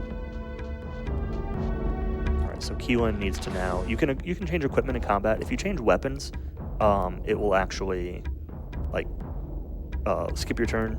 But if you don't change weapons, then it doesn't matter. Sometimes it's worth doing that anyway, but I'm going to put her rope back on and unequip her wizard stuff so it can go to Alaron. And have Ferris help clean up these reinforcements, or clean up the race to spawn the reinforcements. Got Kirk Buzzer's turn, so he's now going to equip all that wizard gear again.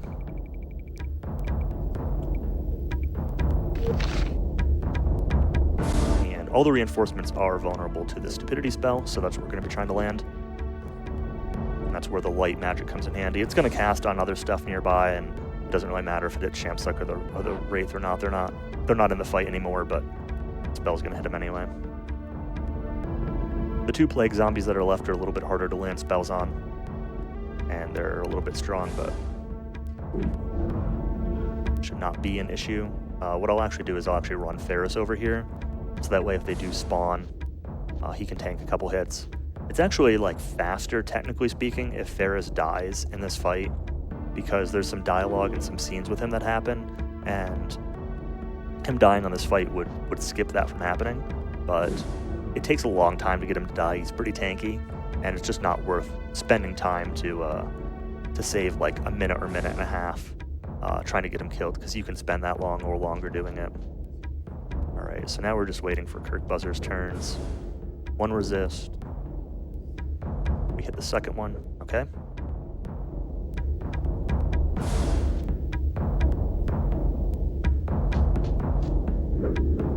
And we hit him, okay. Shamsuck fight is complete. One of the major bosses. Let's spend some points on dexterity here. Let's get Keelan up to 25 strength. 24 strength, okay. Let's put a couple points into Warrior on Abracon. He's not really going to get to do much, but at least spend his XP. All right, so we saved the day, right? No. So we've killed the Necromancer that cursed us and killed our mom, but that has not yet restored our true name, so we still need to do that. Now that Shamsuck is dead, that might mean there's an opportunity for that to be able to happen, but we still need to find somebody to be able to name us, which normally happens as a child, not as an adult, and it's going to take some special power for that. So Paperwork. yeah, exactly. So where we're going to go now is there's been some hints throughout some of the recent dialogue, maybe through this dialogue, I don't remember, about the city of Ugarit, which is down in the Jundar Desert. And they've got some ancient knowledge that might be able to help. And this is also one of the other big points of the run that has been sort of sped up over the years, is that you're not actually required to go to Ugarit. There's a lot of lore there. There's a whole town. You can get a character, Sholeh, who's a star magic user. But there's no story thing that locks you into going there. So skipping going to that town saves quite a few minutes of going through the desert. And basically what we're supposed to find in that town is some lore about a dragon that might have the power, an ancient dragon that like helped create the world that might help have the power to name us, and a horn that might be able to rouse said dragon. But the horn is locked in a barrow guarded by a bunch of wraiths, including Lugash, who is an ancient sorcerer who's now like a lich kind of person. And the only way to damage Lugash is by getting Lodin's sword, which is a special sword you're supposed to go through a little mini dungeon to get. We're not going to get Lodin's sword. So, but the game expects you to do so. So normally if you go up to Lugash and you try to attack him without Lodin's sword, you will only do 1 point of damage. But Lodin's sword will kind of do full damage to him. So that's sort of the next progression. Again, the game expects us to go to Ugarit, but we are actually just going to go straight to the barrow, which is, it's on the way to Ugarit. It's most of the way there, but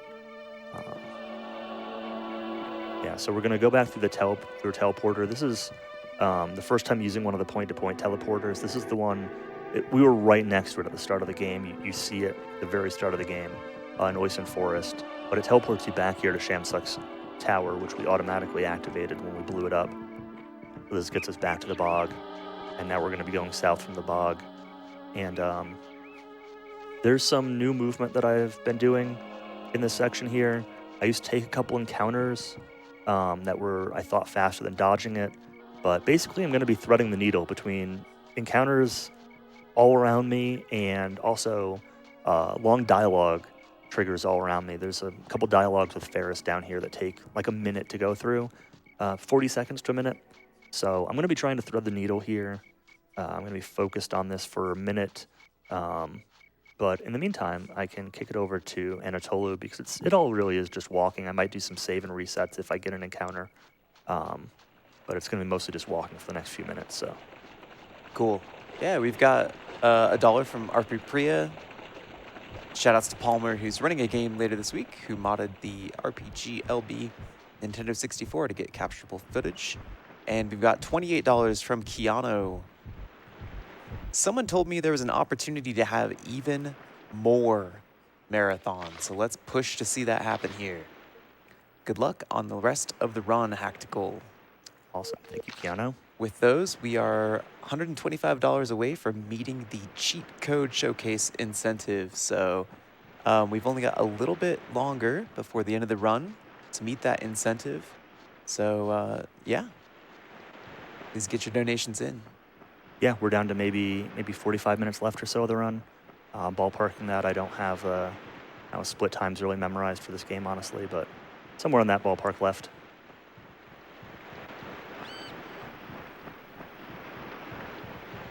So yeah, this is the spot where I'm sort of using visual cues on the ground. I'm following like seams in the texture terrain and stuff like that. There's like a harpy on my right. There's a wolf on my left. There's a cutscene trigger on my left that I'm dodging. Not a cutscene, but a dialogue trigger. There's a scorpion over here now to my right. There's two Dracoverns, which are some flying wyvern guys that were on my right earlier. There's a troll on this ledge here. There's a cyclops on this ledge. I just walked past all of it without needing to sneak at all. Without needing to, I did do a save, but I did not end up needing to use it. So that was a sort of recent reroute that I've put into the run to improve that movement efficiency. And it's not been entirely reliable. There's a couple times where I've gotten encounters, and I don't really know why.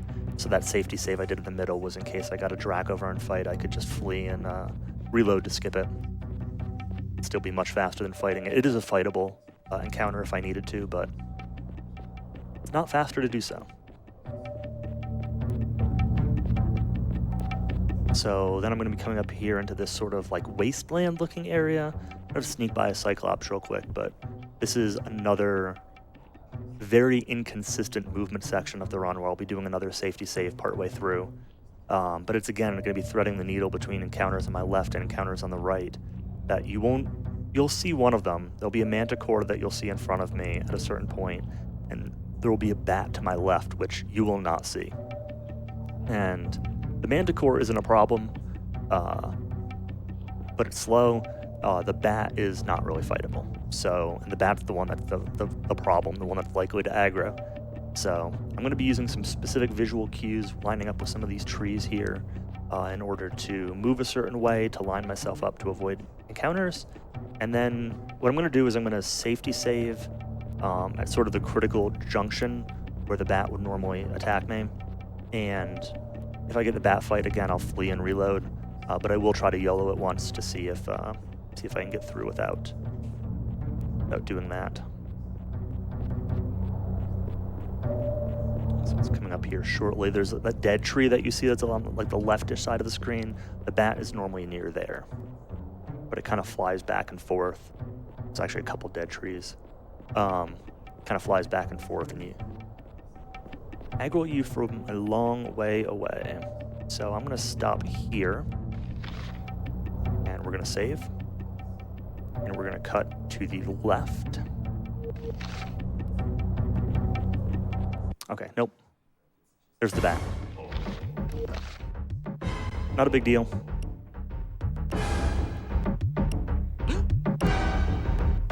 But yeah, these guys are not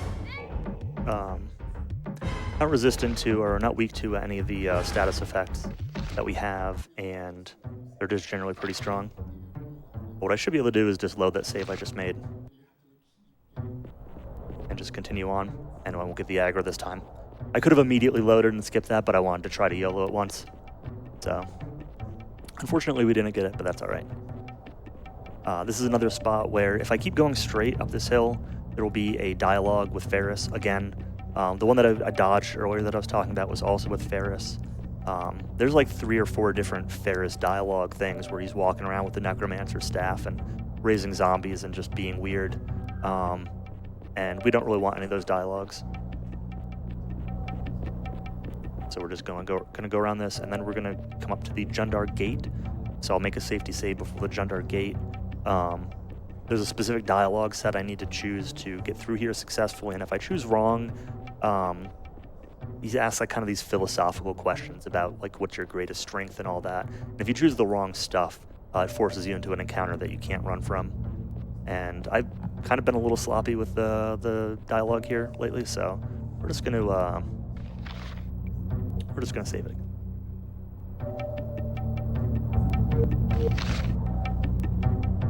Right.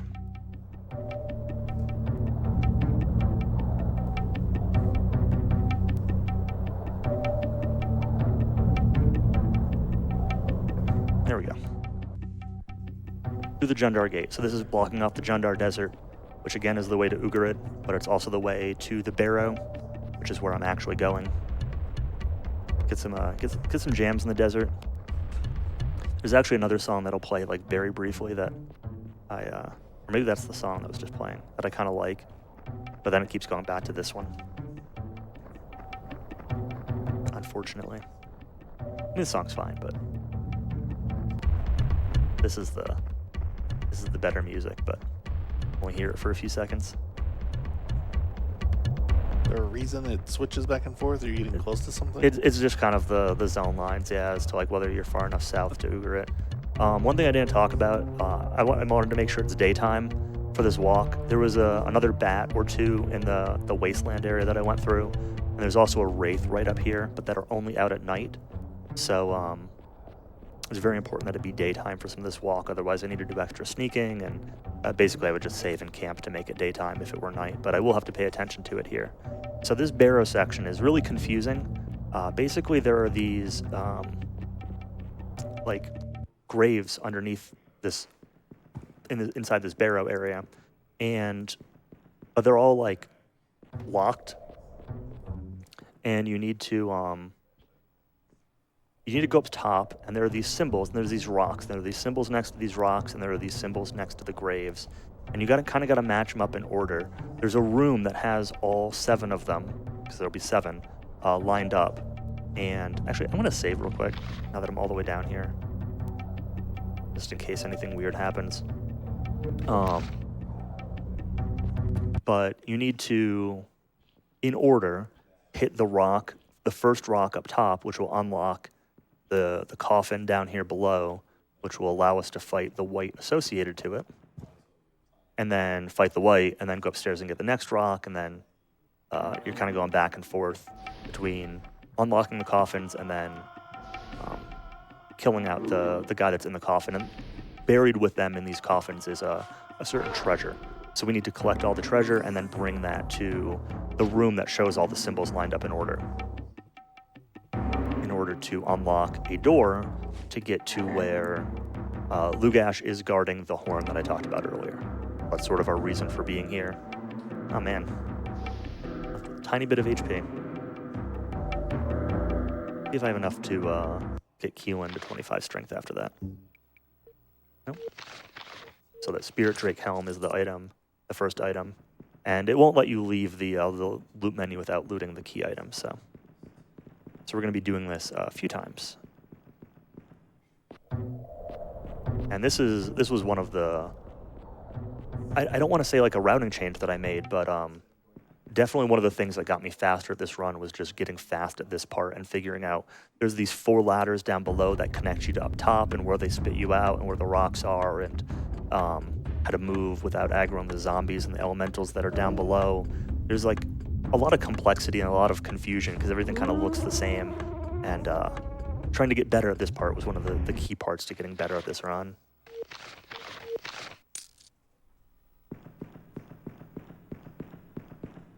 So, done 2 of the rocks. That's number 3. Where am I?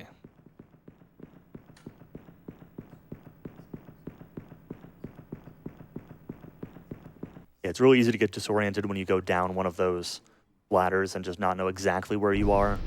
And if you're gonna lag behind, then that roaming zombie ends up in a weird spot and can aggro you, and yeah, not a big deal. But that's 3. Again, there are 7 of them. Take Q1's point of strength now.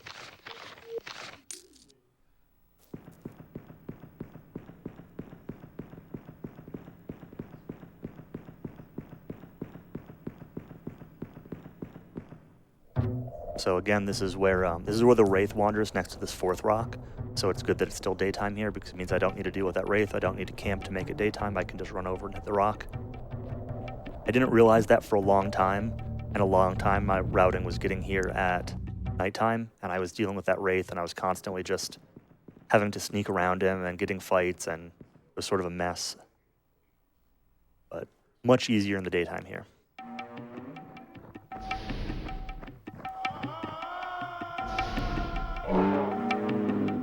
Almost one-shot him.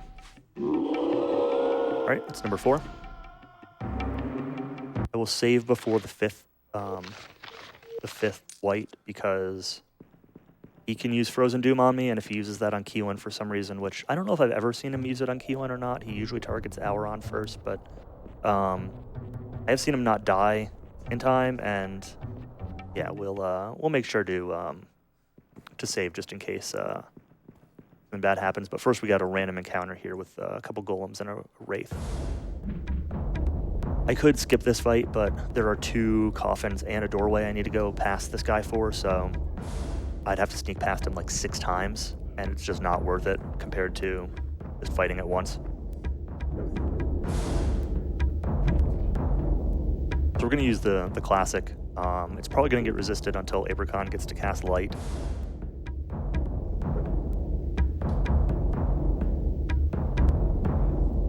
A little bit away, so we only hit the Wraith with this. Again, I'm looking at the red borders around the icons on the left to determine what's going to get hit with that spell. Abracon cast Light. So this should hopefully show the effectiveness of the aspect. Hopefully next time the Wraith doesn't matter, but hopefully the golems don't resist it now. All 3 resisted the first, and none of them resisted the second time, so sort of the power of that ability, even though it's only got a couple of niche uses.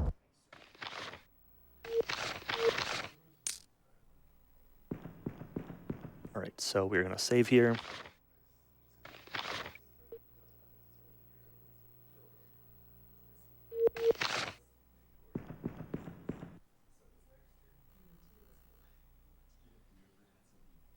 All right, Shatravar.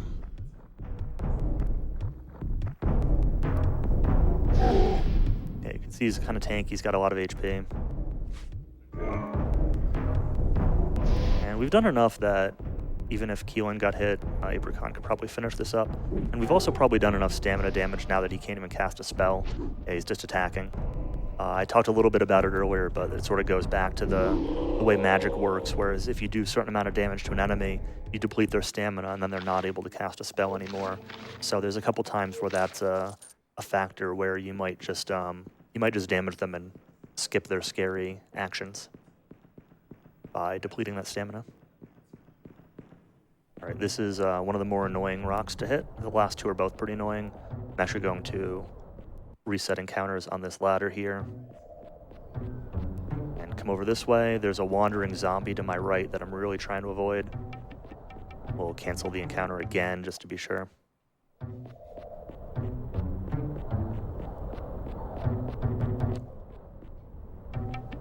Come on, go down. There we go.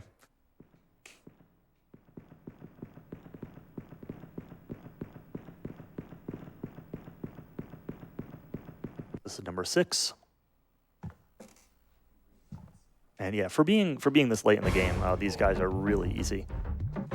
You know, we have no way of dealing with them with magic, but they're just pretty squishy. You know, in a casual playthrough, you're going to be even stronger. You're going to go to Ugrit. You're going to get load and sword. You know, you're going to have more stuff. And these guys really just fall over at that point.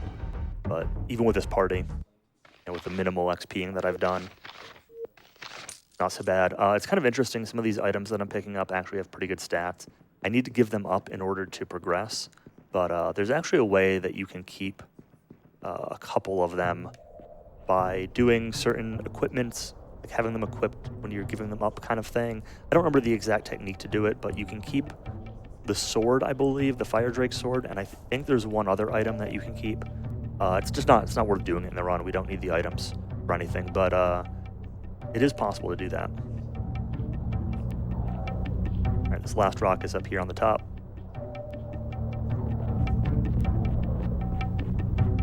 Back down, and we will go find Asim, which is the final dude. Final dude that's holding these treasures anyway. He's another one who can cast Frozen Doom, but I've never really had him be an issue, so. One issue you can run into if you decide to play this game decide to play this game and you decide to emulate it, be aware like you should save often. So I mentioned earlier there's a couple crashes that I've seen on emulator, like falling through the world, but not really in the game. If you get hit by Frozen Doom, and I've specifically seen it happen in this barrow, Elastoid's run before mine actually had it happen to him. If you get hit by Frozen Doom, sometimes the game will just fail to resolve the action and you'll soft lock on the spell happening. But I've only ever seen that on emulator. I've never had it happen on console. So just be aware that if you're in this area and you're playing on emulator, you should just make sure you're saving all the time, which is generally a good idea in this game anyway. But extra good if somebody decides to try out the game. All right, so we got all the 7 treasures. We need to find the treasure room to turn them in and unlock the door down to Lugash. So thankfully that's right down here. I know the quick way to get there.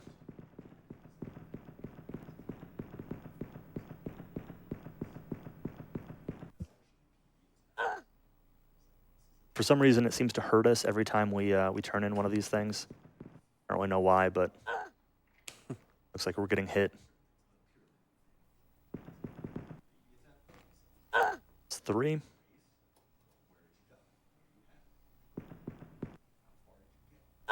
Four.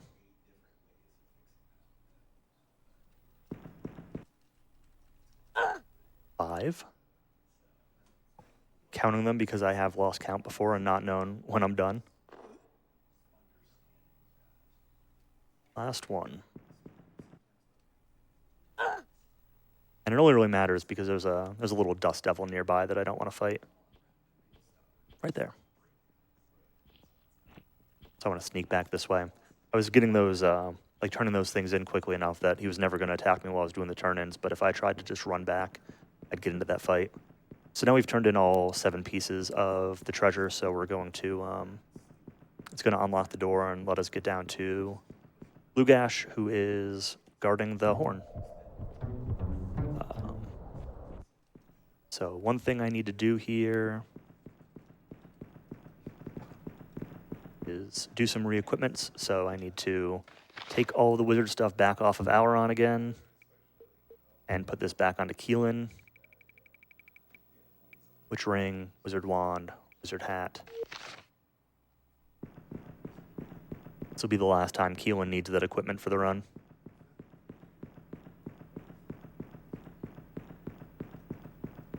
And yeah, we're gonna head down here to this basement, and we might get a Wraith encounter.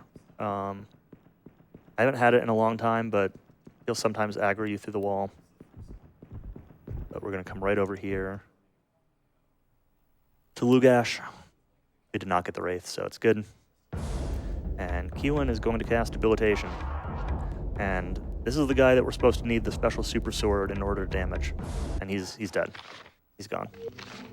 I had a feeling that was going to be the answer. Yeah.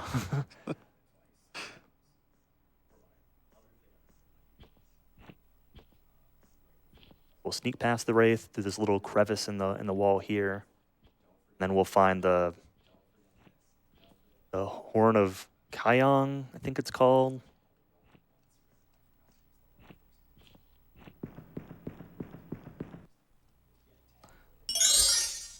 And you hear a little jingle with that. So one thing that's been happening kind of throughout the run, I haven't really talked about it because it hasn't been super relevant, but it's really relevant from that, is at certain plot beats in this game, Auron specifically gets like just a bunch of XP given to him. So you get a ton of XP for picking up that horn, and we will be spending that. He does need some spells and some stats to get through the final boss, really. Which we're not quite to yet, but we'll be coming up soon. Got a bunch of running around to do first, and a couple cutscenes to watch. So we did meet that cutscene incentive, so one of those will be coming up pretty shortly. All right, first things first, I'm going to come out of this barrow, and we're going to save and camp. The save here is for two reasons. One is, again, camping can give you an encounter, but also I've had the game crash when coming out of the barrow and camping before. So we don't want that to happen. Okay, no encounter. Good. Pass the marshmallows. Perfect. You had time to go get marshmallows, right? You didn't tell me to go get them. I asked you about them like 20 minutes ago. Yeah. Man.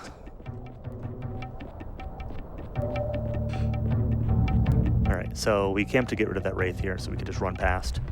We're going to be basically heading back the way we came from, all the way through the wasteland, all the way through the bog, back to the forest, all the way back to Gornia. We're heading back to Aramon. We've got one stop to make first, which is going to be, now that we have this horn, now that we've done all this stuff, we're capable of merging with our spirit. And that will give us a big boost of power. We're going to get a bunch of spells. We're going to get extra ranks in, like, Wizard. We're going to get some extra stat boosts for free. So we're going to find this guy. And this is sort of a scripted encounter where it's going to... Auron and the Shadow are going to be... Everybody's going to be kind of caught in this vortex, slowly moving towards each other. And at the end of this will be one of the cutscenes. And there are a little bit of flashing lights. There's some lightning effects and stuff. So if you're sensitive to it, just be careful. It's not too bad, in my opinion, but... all right. But yeah, this is the flashing. And there's some N64 goodness in this scene. I am Kirk Buzzer. I am Kirk Buzzer.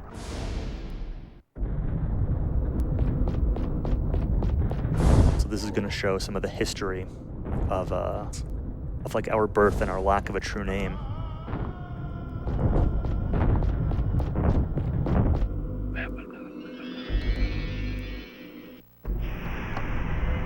So there's Oriana, our mom, and there's the king, who is now revealed to be our dad, secretly.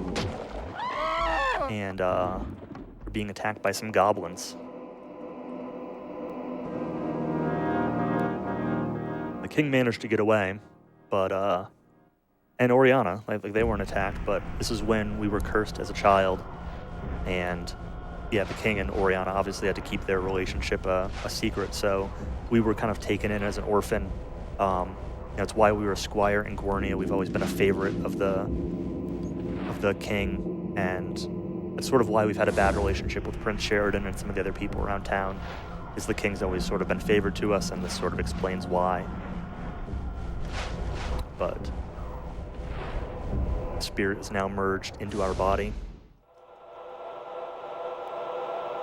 We might have broken our neck in that fall, but it's probably fine.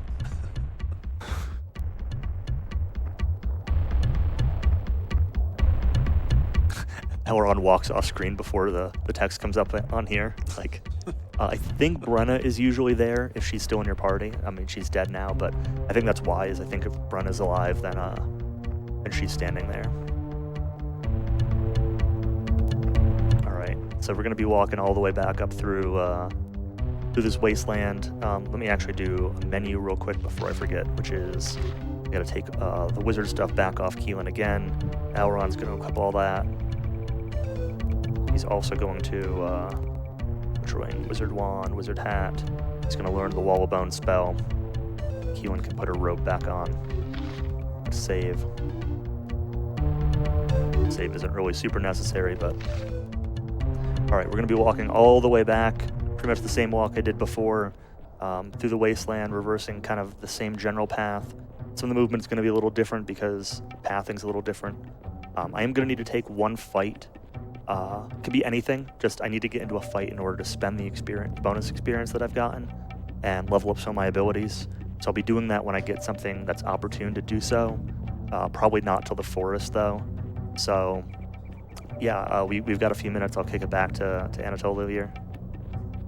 Yeah, great. So after that inspiring Kirk Buzzer cutscene, we do have a $125 donation from an anonymous donor with the comment, Kirk Buzzer would cheat. With that, we did meet the incentive for the cheat code showcase for the run. Awesome. Nice. Thank you. He sure would too.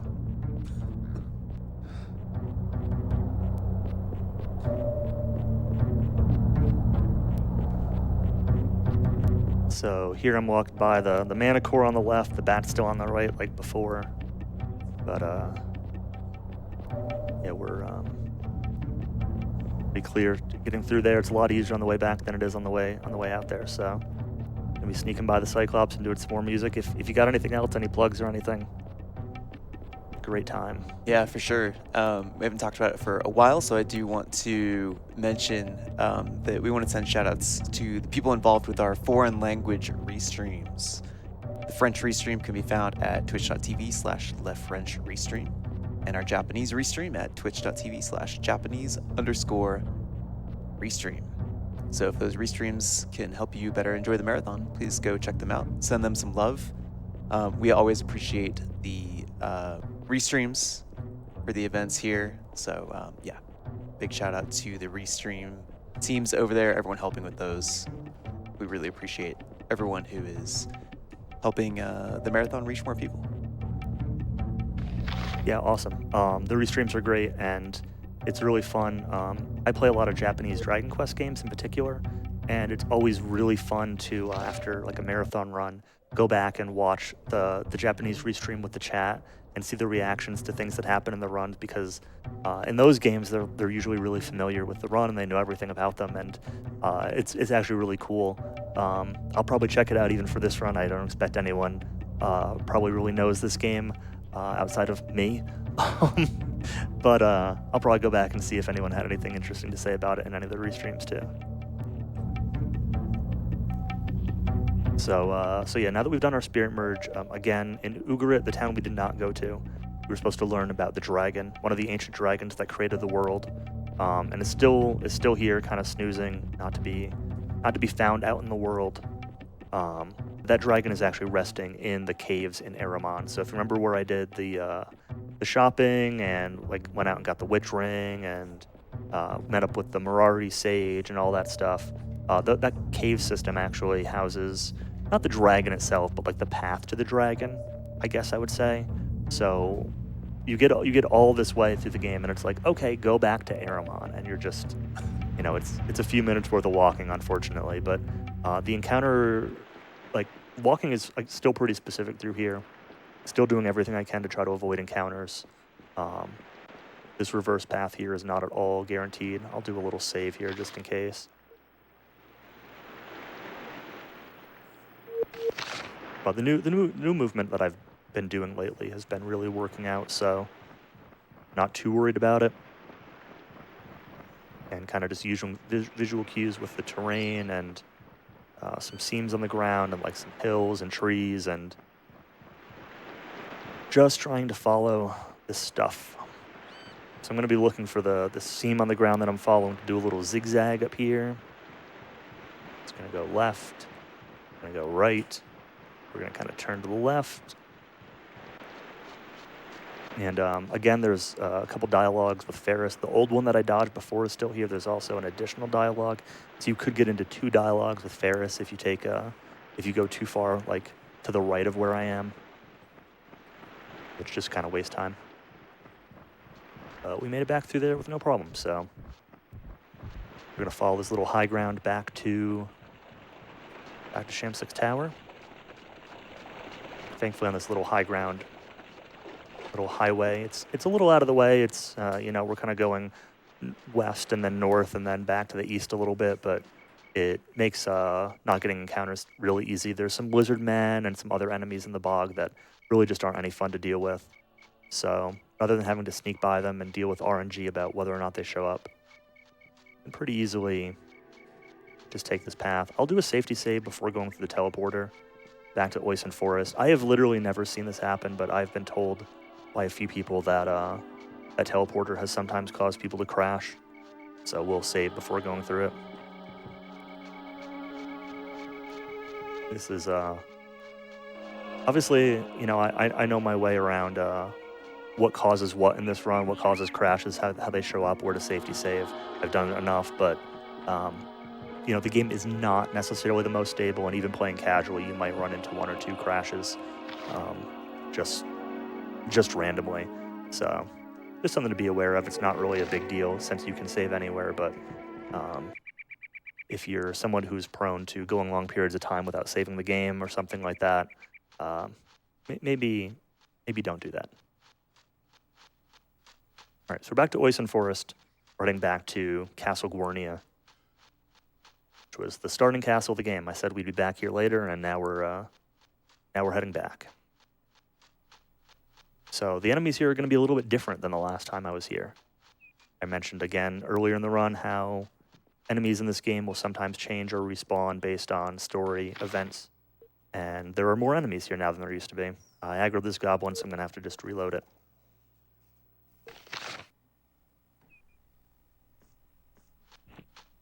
But there are some goblins, there are some chaos enemies. Nothing too crazy, nothing we can't sneak past. There's a bear that I will probably end up fighting. That'll probably be the fight that I spend my XP on. I'll try to avoid it and take an easier fight if I can, but the bear is pretty easy, so it's not an issue. Once I'm off this bridge, I should be able to run again. And yeah, some of the earlier enemies, the rats and the wolves and stuff, they're still going to be there. Okay, we got the bear, that's fine.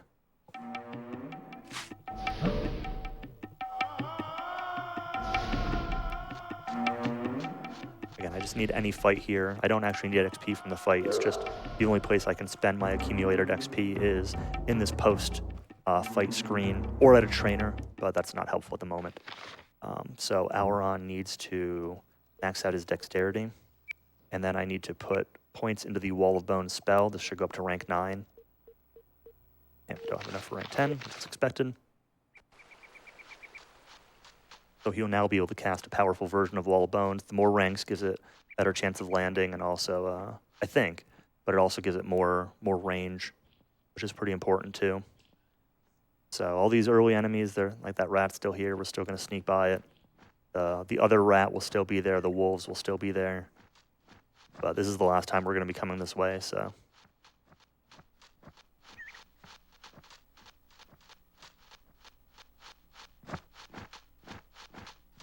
I always aim for this well as a road mark. I know Cowie's really happy about that. He's really afraid of wells. Not wells the person. Wells as in like the fixture.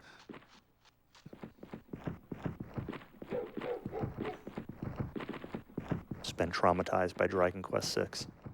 Yeah, there's way too many wells in that town in DQ7 too. Mm. All right, so run past this rat. You can tell we're getting back close to Gornia. We got our Dutes coming back. Sneak by these last couple wolves here. They're still hanging out to the right.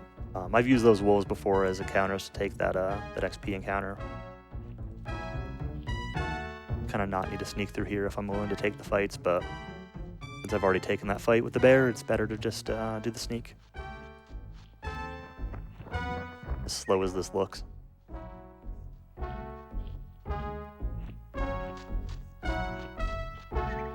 There are only going to be a couple more enemies after this that we'll need to sneak past, so we're almost done with the sneaking parts of the run. Not completely, but almost. One more very important one we need to sneak past, so. So yeah, we're going to go back into the town of Gornia. If you remember earlier when I was in Aramon in those caves, I activated a teleporter, and I said that you kind of use both sides of it. And the second side led to Gornia's basement. The fastest way back to Aramon is actually running back to Gornia and using that teleporter. It's not like a huge deal. I mean, you're running through the forest anyway. You could branch off and take the previous path back to Aramon, but it is faster to do it this way, especially with a lot of the enemies that we left up in our way. If we had killed the whole way there and cleared all the enemies on the way, maybe it could be faster. I'm not sure if they respawn or not, but that's not how we are approaching this run today.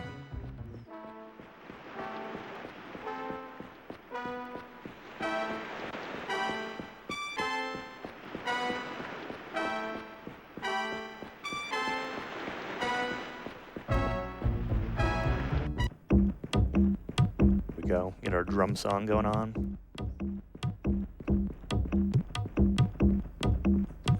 All right, so down into the basement. Same way we got there earlier.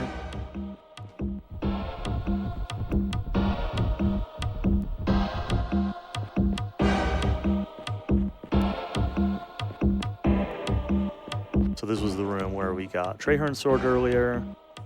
And then this is the next room over.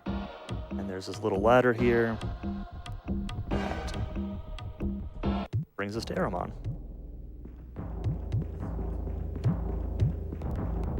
So in these caves is hidden there's a locked door.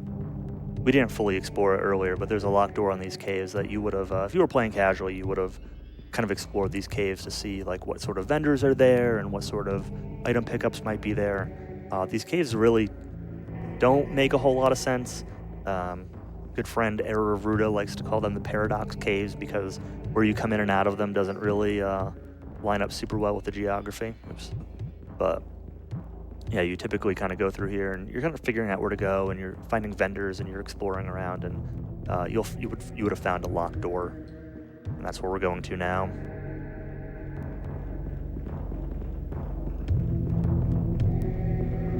And the sage. Drawing a blank on her name. The sage here will, standing in front of it now and will let us in. Tell her that we've got the horn, that we're here to,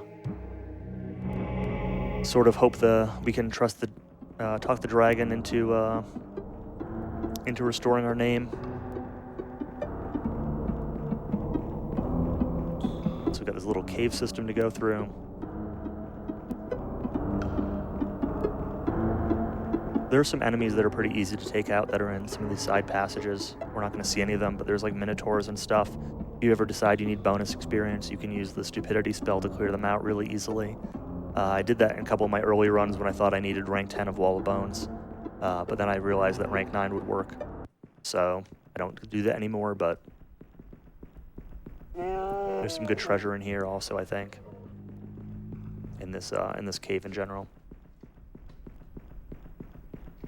All right, so we're going to come up here first and find the dragon key in a treasure chest.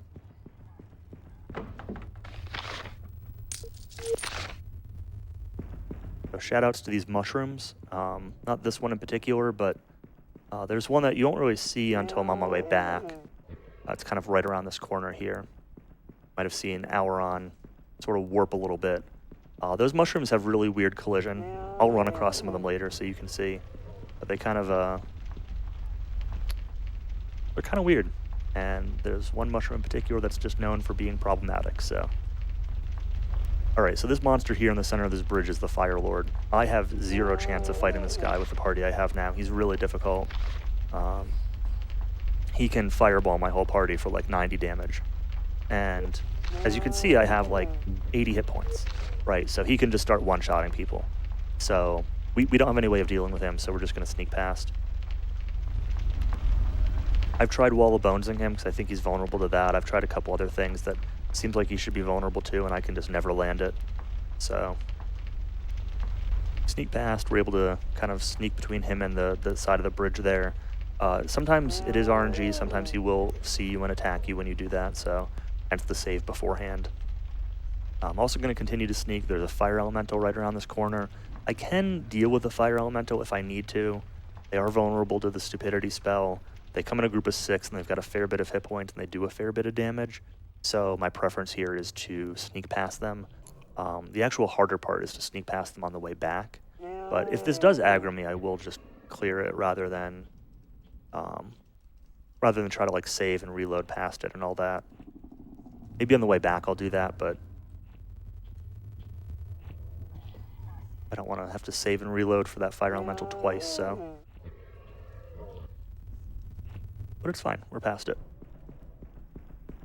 So this room here has got lots of mushrooms. I'll show you the collision that I'm talking about, like just kind of solid, run through this little patch of mushrooms. It's like kind of forcing you all over the place. I'm just holding straight up.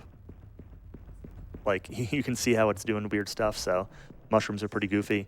The little fingers off to the left-hand side of this room have treasure in them, and there's also some enemies in them, so that's why I'm not running too close to them. But up here is going to be a dragon, and there's going to be a cutscene associated with this dragon. So this will be the final, the final cutscene, but we'll actually also play because of the incentive, we'll also play the scene before the credits. All right, so dragon.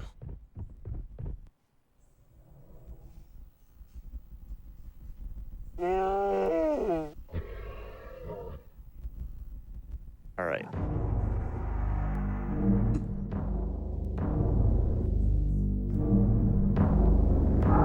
Okay, now I see. It is a Dragon Quest game. It's actually got too many dragons to be a Dragon Quest game.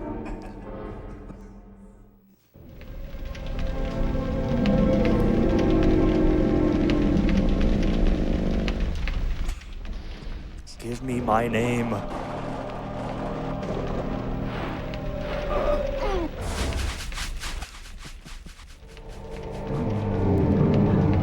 Know yourself. Who are you?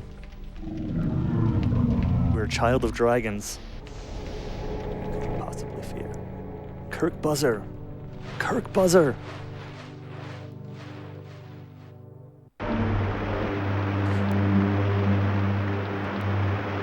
Reminder that we got here through some caves.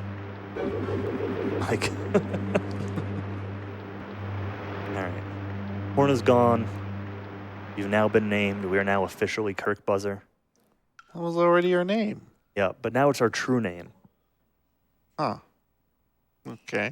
Yep. So now we're whole. We got our spirit merge. We got our true name, and now we'll have the ability to fight chaos. So now we need to head back to Gornia Castle, where the chaos is attacking Gornia Castle, and we need to save the castle and defeat chaos. And so that'll be the final boss coming up. We're going to run back to the teleporter. So there's a short run back to this cave the same way we came from. Try to skip this Fire Elemental. Let's see, we might end up getting an encounter with it, but I will try to actually do a save scum past it if I need to, because I don't want to fight this guy. Once I get to this top flat landing here, we're just going to sneak early, sneak often.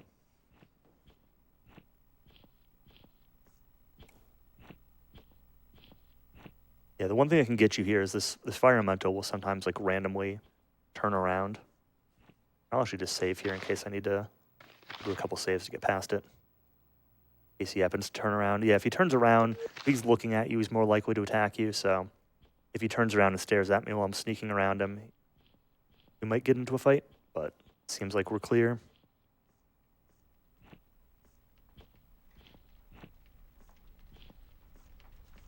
Now we have to sneak back to the Fire Lord. Get past him again.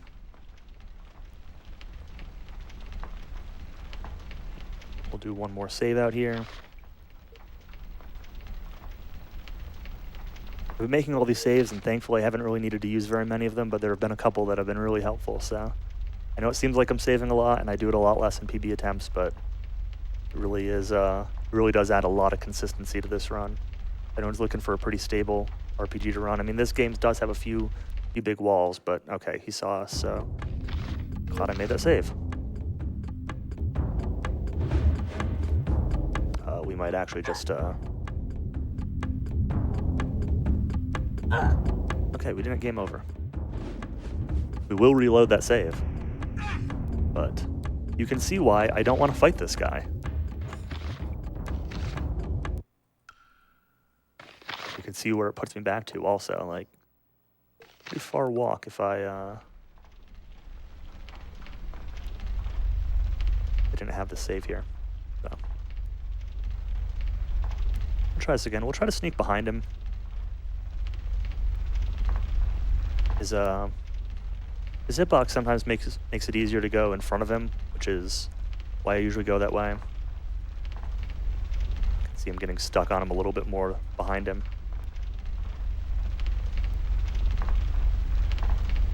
We got past that time though, so it's all good.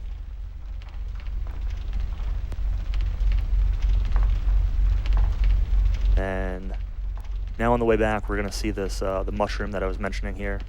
There's gonna be one mushroom in the middle of the path, and I've seen people get stuck on this mushroom for like minutes at a time. Not this one. This one, this mushroom. But it's, yeah, see, you can get stuck on it, but it's easy.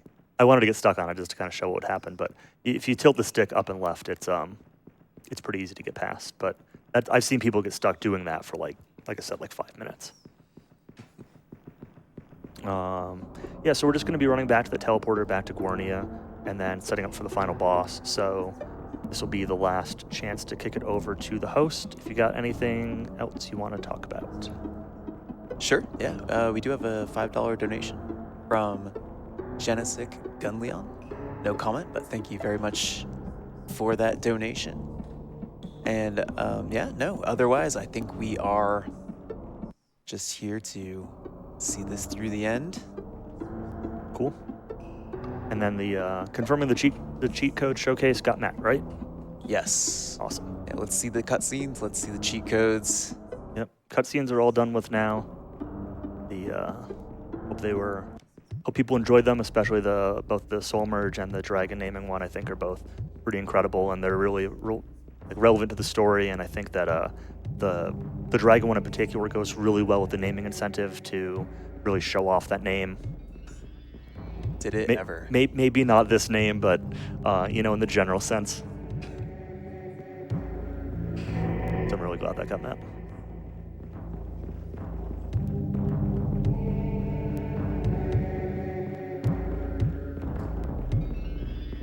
So the final boss. It's going to be back-to-back fights. We have 2 fights in a row. The first fight's pretty easy. It's going to be with Prince Sheridan. It turns out that he was a traitor all along, working with the Chaos. And then the second one is going to be with Pachanargit, who the game actually spells her name 2 different ways depending on when it's written. So it's either Pachanargit or Pachangarit. I don't really know which one's correct, but one of those 2. And the strategy is going to be to use that Wall of Bone spell that we picked up. So they're both single fights. It's only 1 enemy in each one. They are both vulnerable to Wall of Bones. Prince Sheridan will sometimes resist it, so you have to kind of account for that. But the real issue is that Pachangarit will, if they get an action, will cast the Mirror spell, which makes them immune to magic. And So I need to make sure that on that fight, Auron goes before the boss. And if that does not happen, then I need to reset and reload the save and try again. So hopefully that doesn't happen. I've been walled there for a few minutes before, so it could take a few tries. But let's everything we can. So this is the final save. Let's make sure I don't have anything weird with my inventory. Now everything's fine. So we're just gonna save here. Final one. And then let's go. So Prince Sheridan first. Sort of interesting, when we beat him, he'll drop his sword, Sheridan's sword, but it's not really that good. You can also see in this cutscene here, or this dialogue here, Auron's holding a sword that you don't recognize. That's Lodin's sword that we were supposed to have for getting through Lugash. He's programmed as having it in this cutscene, even though we never got it. All right, Wall of Bones. Okay, we got through Sheridan. And now it's up to the roll of the dice of RPG turn order. As Dragon Quest speedrunners, that's our favorite. Yeah, exactly. Nothing's ever gone wrong. If only I could get a meteorite armband or something.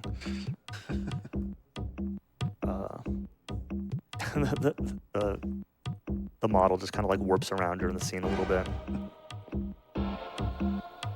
The camera's pointing at like nothing. Like mentioned a couple times, the choreography of this game. Okay, we went first. Let's get a little closer. Wall of Bones. And time is coming up.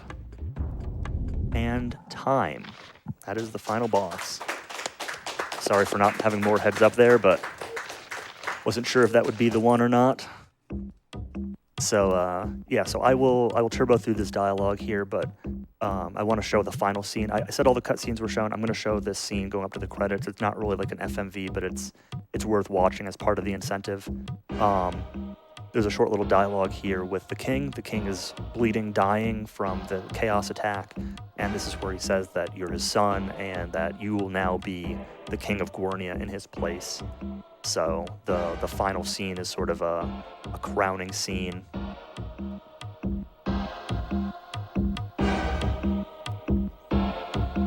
And then after that final scene, I will reset the game and we'll jump into the cheat showcase. All right, so here's the final cutscene. We get to see a lot of the people and a lot of the various people that we encountered throughout the game.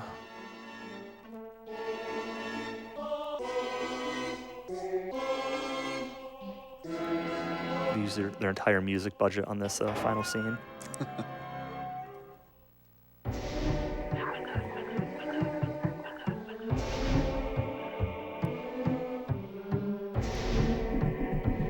There's Ardra, the great wizard.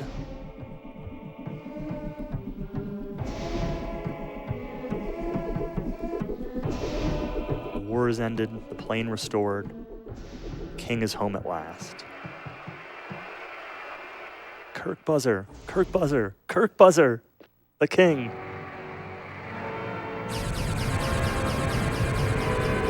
Get a little fog show, some lights.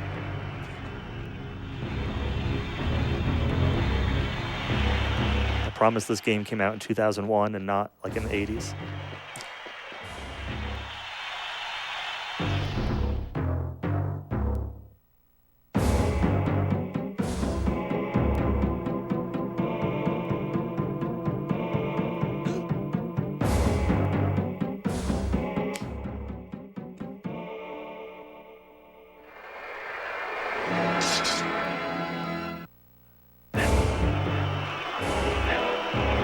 To see the blue guys are the Jundar, the Ugarit people. Dryads, Gate, and who's that? This ghost.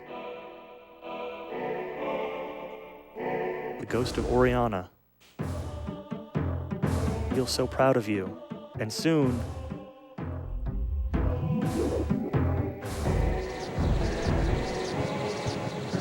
and she's gone. Don't mind her. She can never finish a thought. Okay. To magic.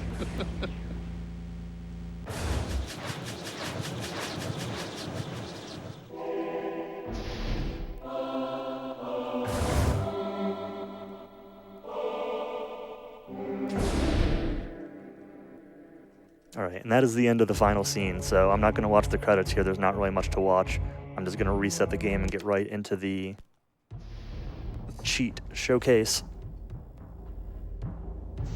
So there are a few cheats in this game that are boring, right? You can get a bunch of experience, you can get a bunch of gold, stuff that might help you through the game. Those aren't the ones I'm going to be showing. So first I'm going to reload the final save here real quick and just show one of the spots. So there's this room here that's kind of empty, right? So the way you enter cheat codes in this game is you go into options and you rename your character. And you rename your character for the what cheat you want to enter. So this first one here is going to be slashing.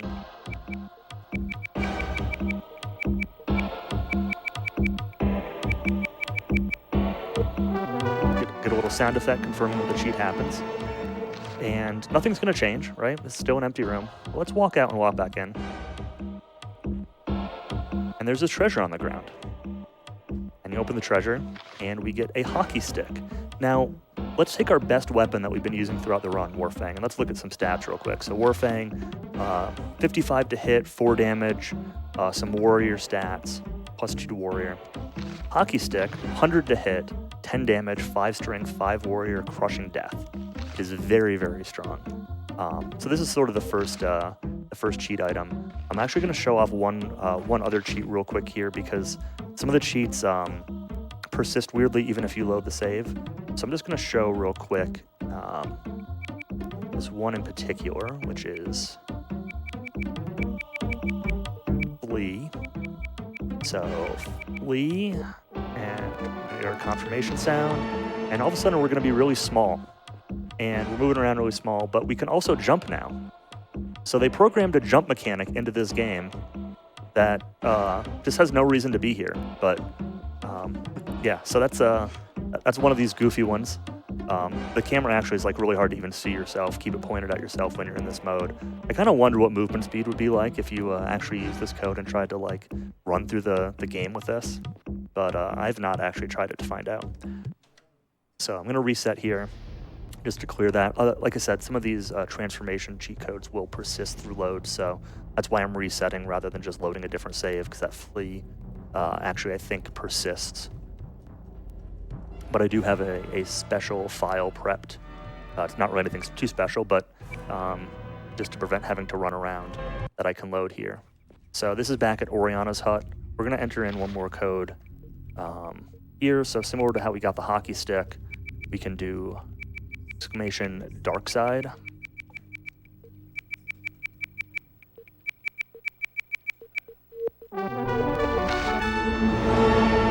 Go into Oriana's house, and down here near the bottom, you can kind of see there's like some gold and some diamonds here, and we can check this, and we can get a light reaver, which is very similar to the hockey stick, also with physical resist and immolation spell. So we have 2 cheat weapons now. So let's equip these weapons, and let's get into a fight and see what they look like. So we're going to have Elrond equip the hockey stick. We're going to have Keelan equip the light reaver. And we want Abracon to have the Warfang equipped. So let's come over here and get into a fight real quick.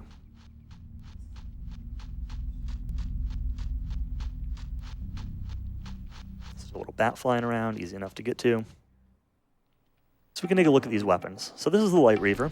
Kind of looks exactly like a lightsaber. I know there aren't very many pixels, but it definitely looks lightsaber-ish. It's very visible. It's glowing blue. And let's see what we can see for other characters. So this is the hockey stick for Elrond. So you know, it kind of just looks like a hockey stick. And you know, these are kind of hard to see. I think we need to get a better look at them. So let's actually flee from this fight real quick. And we're going to enter another code here, which is Big W. Oops. Messed that up.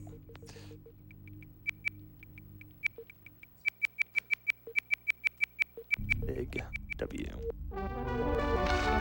Let's go get into that fight again.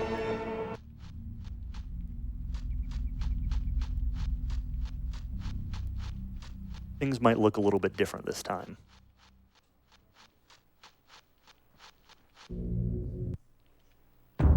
Oh, lightsaber looks a little bit bigger. Let's see what everyone else looks like. So here's Abracon with his Warfang. And then here's the hockey stick. And all these weapons and shields are gigantic. I intentionally set some shields on this save file so that way, you know, they could be shown too. I love Warfang in particular in the giant mode. I think it looks really great. But yeah, these are the cheat weapons in a little bit more detail than you get in the shrunk up size. So yeah, that's that one. It wouldn't be an N64 game without like cheat codes to make things bigger and stuff, right? So kind of just fits. Speaking of that, let's also do this next one, which is going to be Balloon.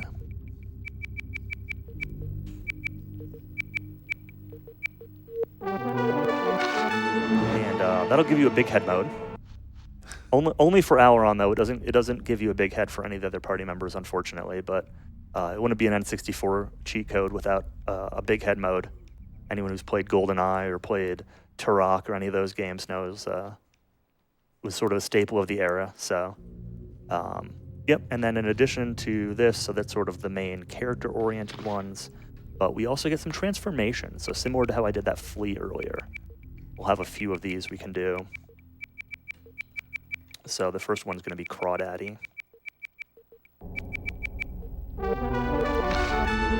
This turns us into a Chaos Stormer Trooper dude. We can sort of walk around on him. We can't sneak or anything in this mode. Enemies will still aggro us, so it doesn't really give us any advantages, but we can walk around as a Chaos, which is kind of cool. And then next one's going to be Tweety.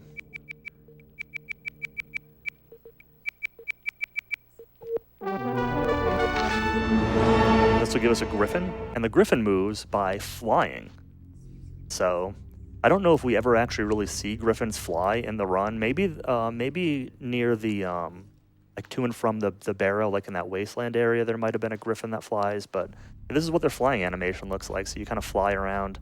You can't really land anywhere that you wouldn't expect to be able to. So I don't, at least not in the little bit I've tried. I don't know if there's anything you could really break with this. But I'm kind of curious if the jumping or flying would ever let you break any sort of mechanics. And then one last one for everybody's the favorite, the iconic enemy of this game.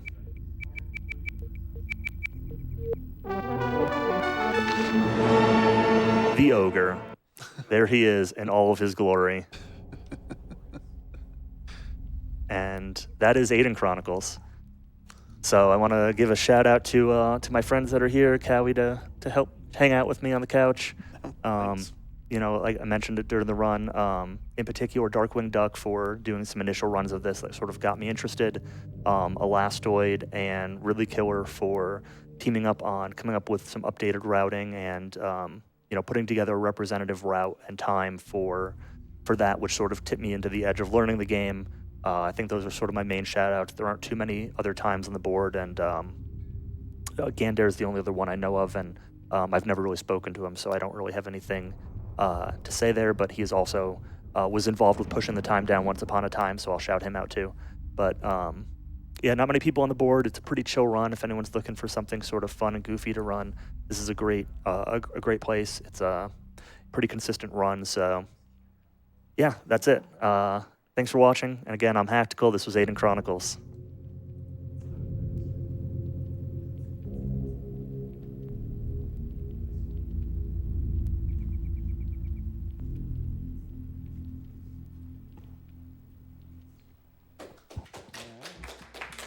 All right, GG Haktical. One final relevant donation to read here. $4.20 from Phantasmo. Tranquility has been watching. Great job.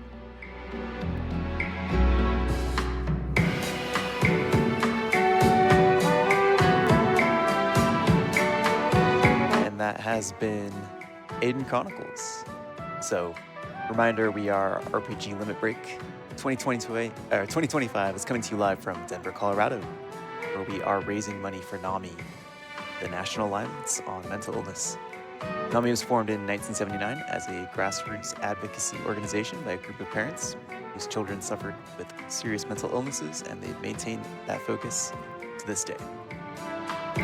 Thank thank you for hanging out with us here at RPG Limit Break. Thank you for helping us support Nami.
On Mental Illness's current work is informed by more than 40 years of inspiring conversation, support, and action that ultimately strengthens the fabric of communities and promotes opportunities to thrive for anyone touched by mental illness. NAMI draws on their past accomplishments, the wisdom of lived experience, and current scientific understanding of mental health to help those suffering.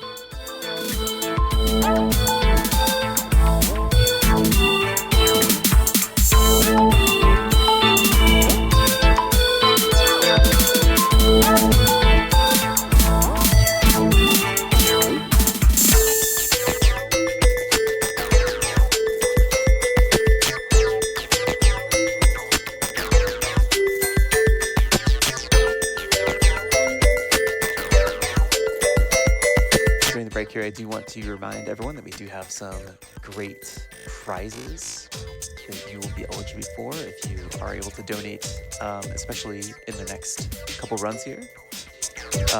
So up until Landstalker, we've got some prizes that we're nearing the end of the availability window to get those. We have the Chain Chomp plush donated by Ghost Kumo.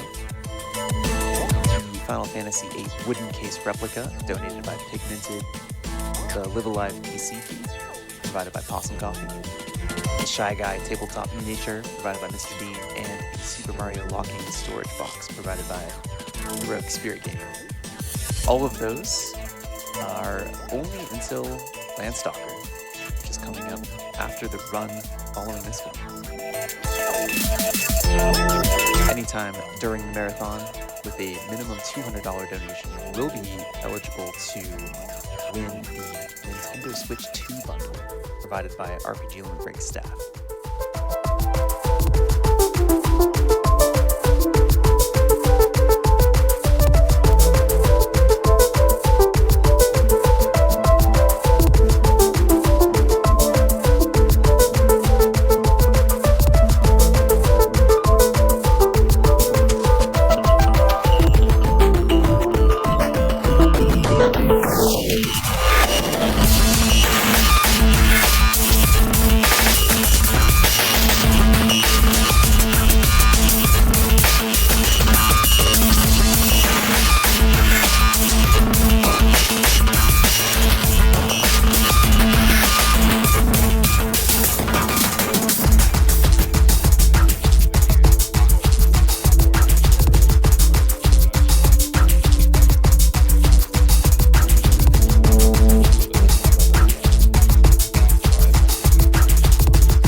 have some incentives for upcoming runs that you can donate toward. The next one is for Landstalker. Again, this is coming up in the run right after the one that's coming up next year.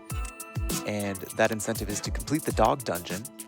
Currently, we are at $330 out of 500, so that one is getting close, but does need a little bit more love and attention. Then we'll also have some naming incentives coming up in Golden Sun, as well as a new incentive to take the yellow path. So yeah, a lot of great incentives worthy of your attention when you're making your donation. You can choose the incentive that you'd like to put your money toward. A lot of cool stuff coming up.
All right, thank you again so much for hanging out with us at RPG Limit Break. I have been Anatoliu. We will be passing over the baton for the next run of Mario and Luigi Partners in Time. And I will be handing over the host role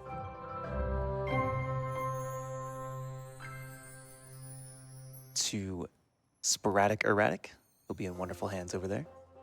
Before that, we are going to take a quick break, and we'll see you on the other side.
All right, everybody, if you are just joining us, oh my gosh, I have some echo.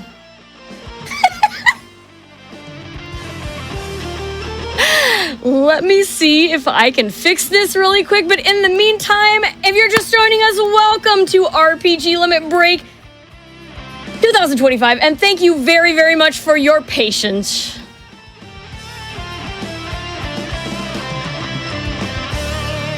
All right, can you still hear me, chat?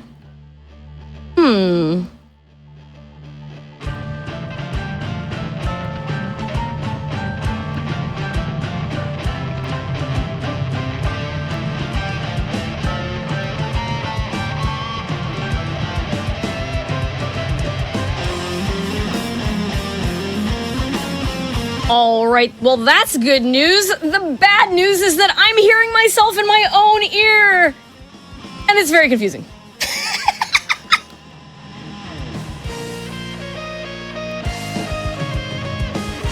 Well, thank you very, very, very much for your patience. Oh my gosh. Wait, can hear me, can't hear me, can hear me, can hear me. All right, I'm getting lots of can hear me's. I want to send a lot of love to Anatolu. Thank you very, very much for that lovely, lovely introduction. Your fantastic job hosting. Thank you, everybody, for your extreme patience. Please, please, please keep the hype going. We have an amazing any percent race of Mario and Luigi Partners in Time coming right up for you as soon as we can get that going. I'm going to take a brief moment to talk to my producer here, and I will be right back, my friends. I'm so excited to be here.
All right. This time for sure. I'm back, friends, and I am not hearing that echo. Can you let me know if you can hear me in the chat? I would love to know. I would love to know if y'all can hear me. I would love to know if you're looking at this beautiful Final Fantasy VIII wooden case replica that we have up on screen right now. Hello, hello, my friends.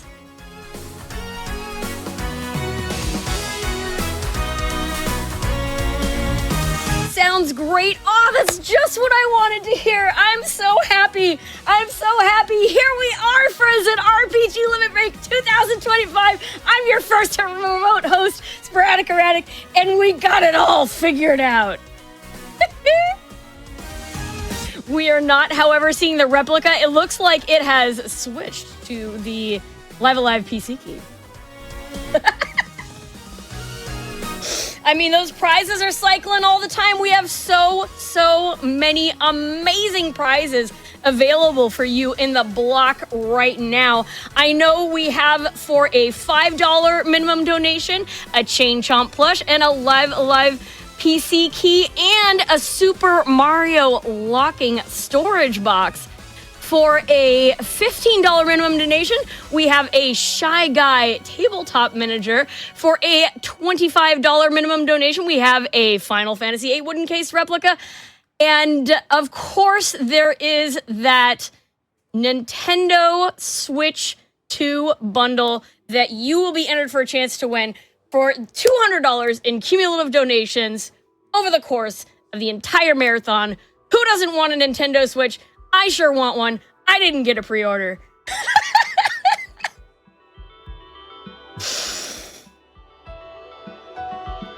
Oh, I have a lovely donation here from Bimily for $50, who says, thanks for all the years of comfy speedrun viewing and donations to worthy causes. Thank you very much for your generosity, Bimily. Oh my gosh, I have a $250 donation here from King Noel, who says, here, take some of my treasure to make sure that dog dungeon is done. Thank you so much, King Noel. King Noel is, of course, referencing the incentive that we have just completed, the dog dungeon incentive. Thanks to your generosity. Thank you so much.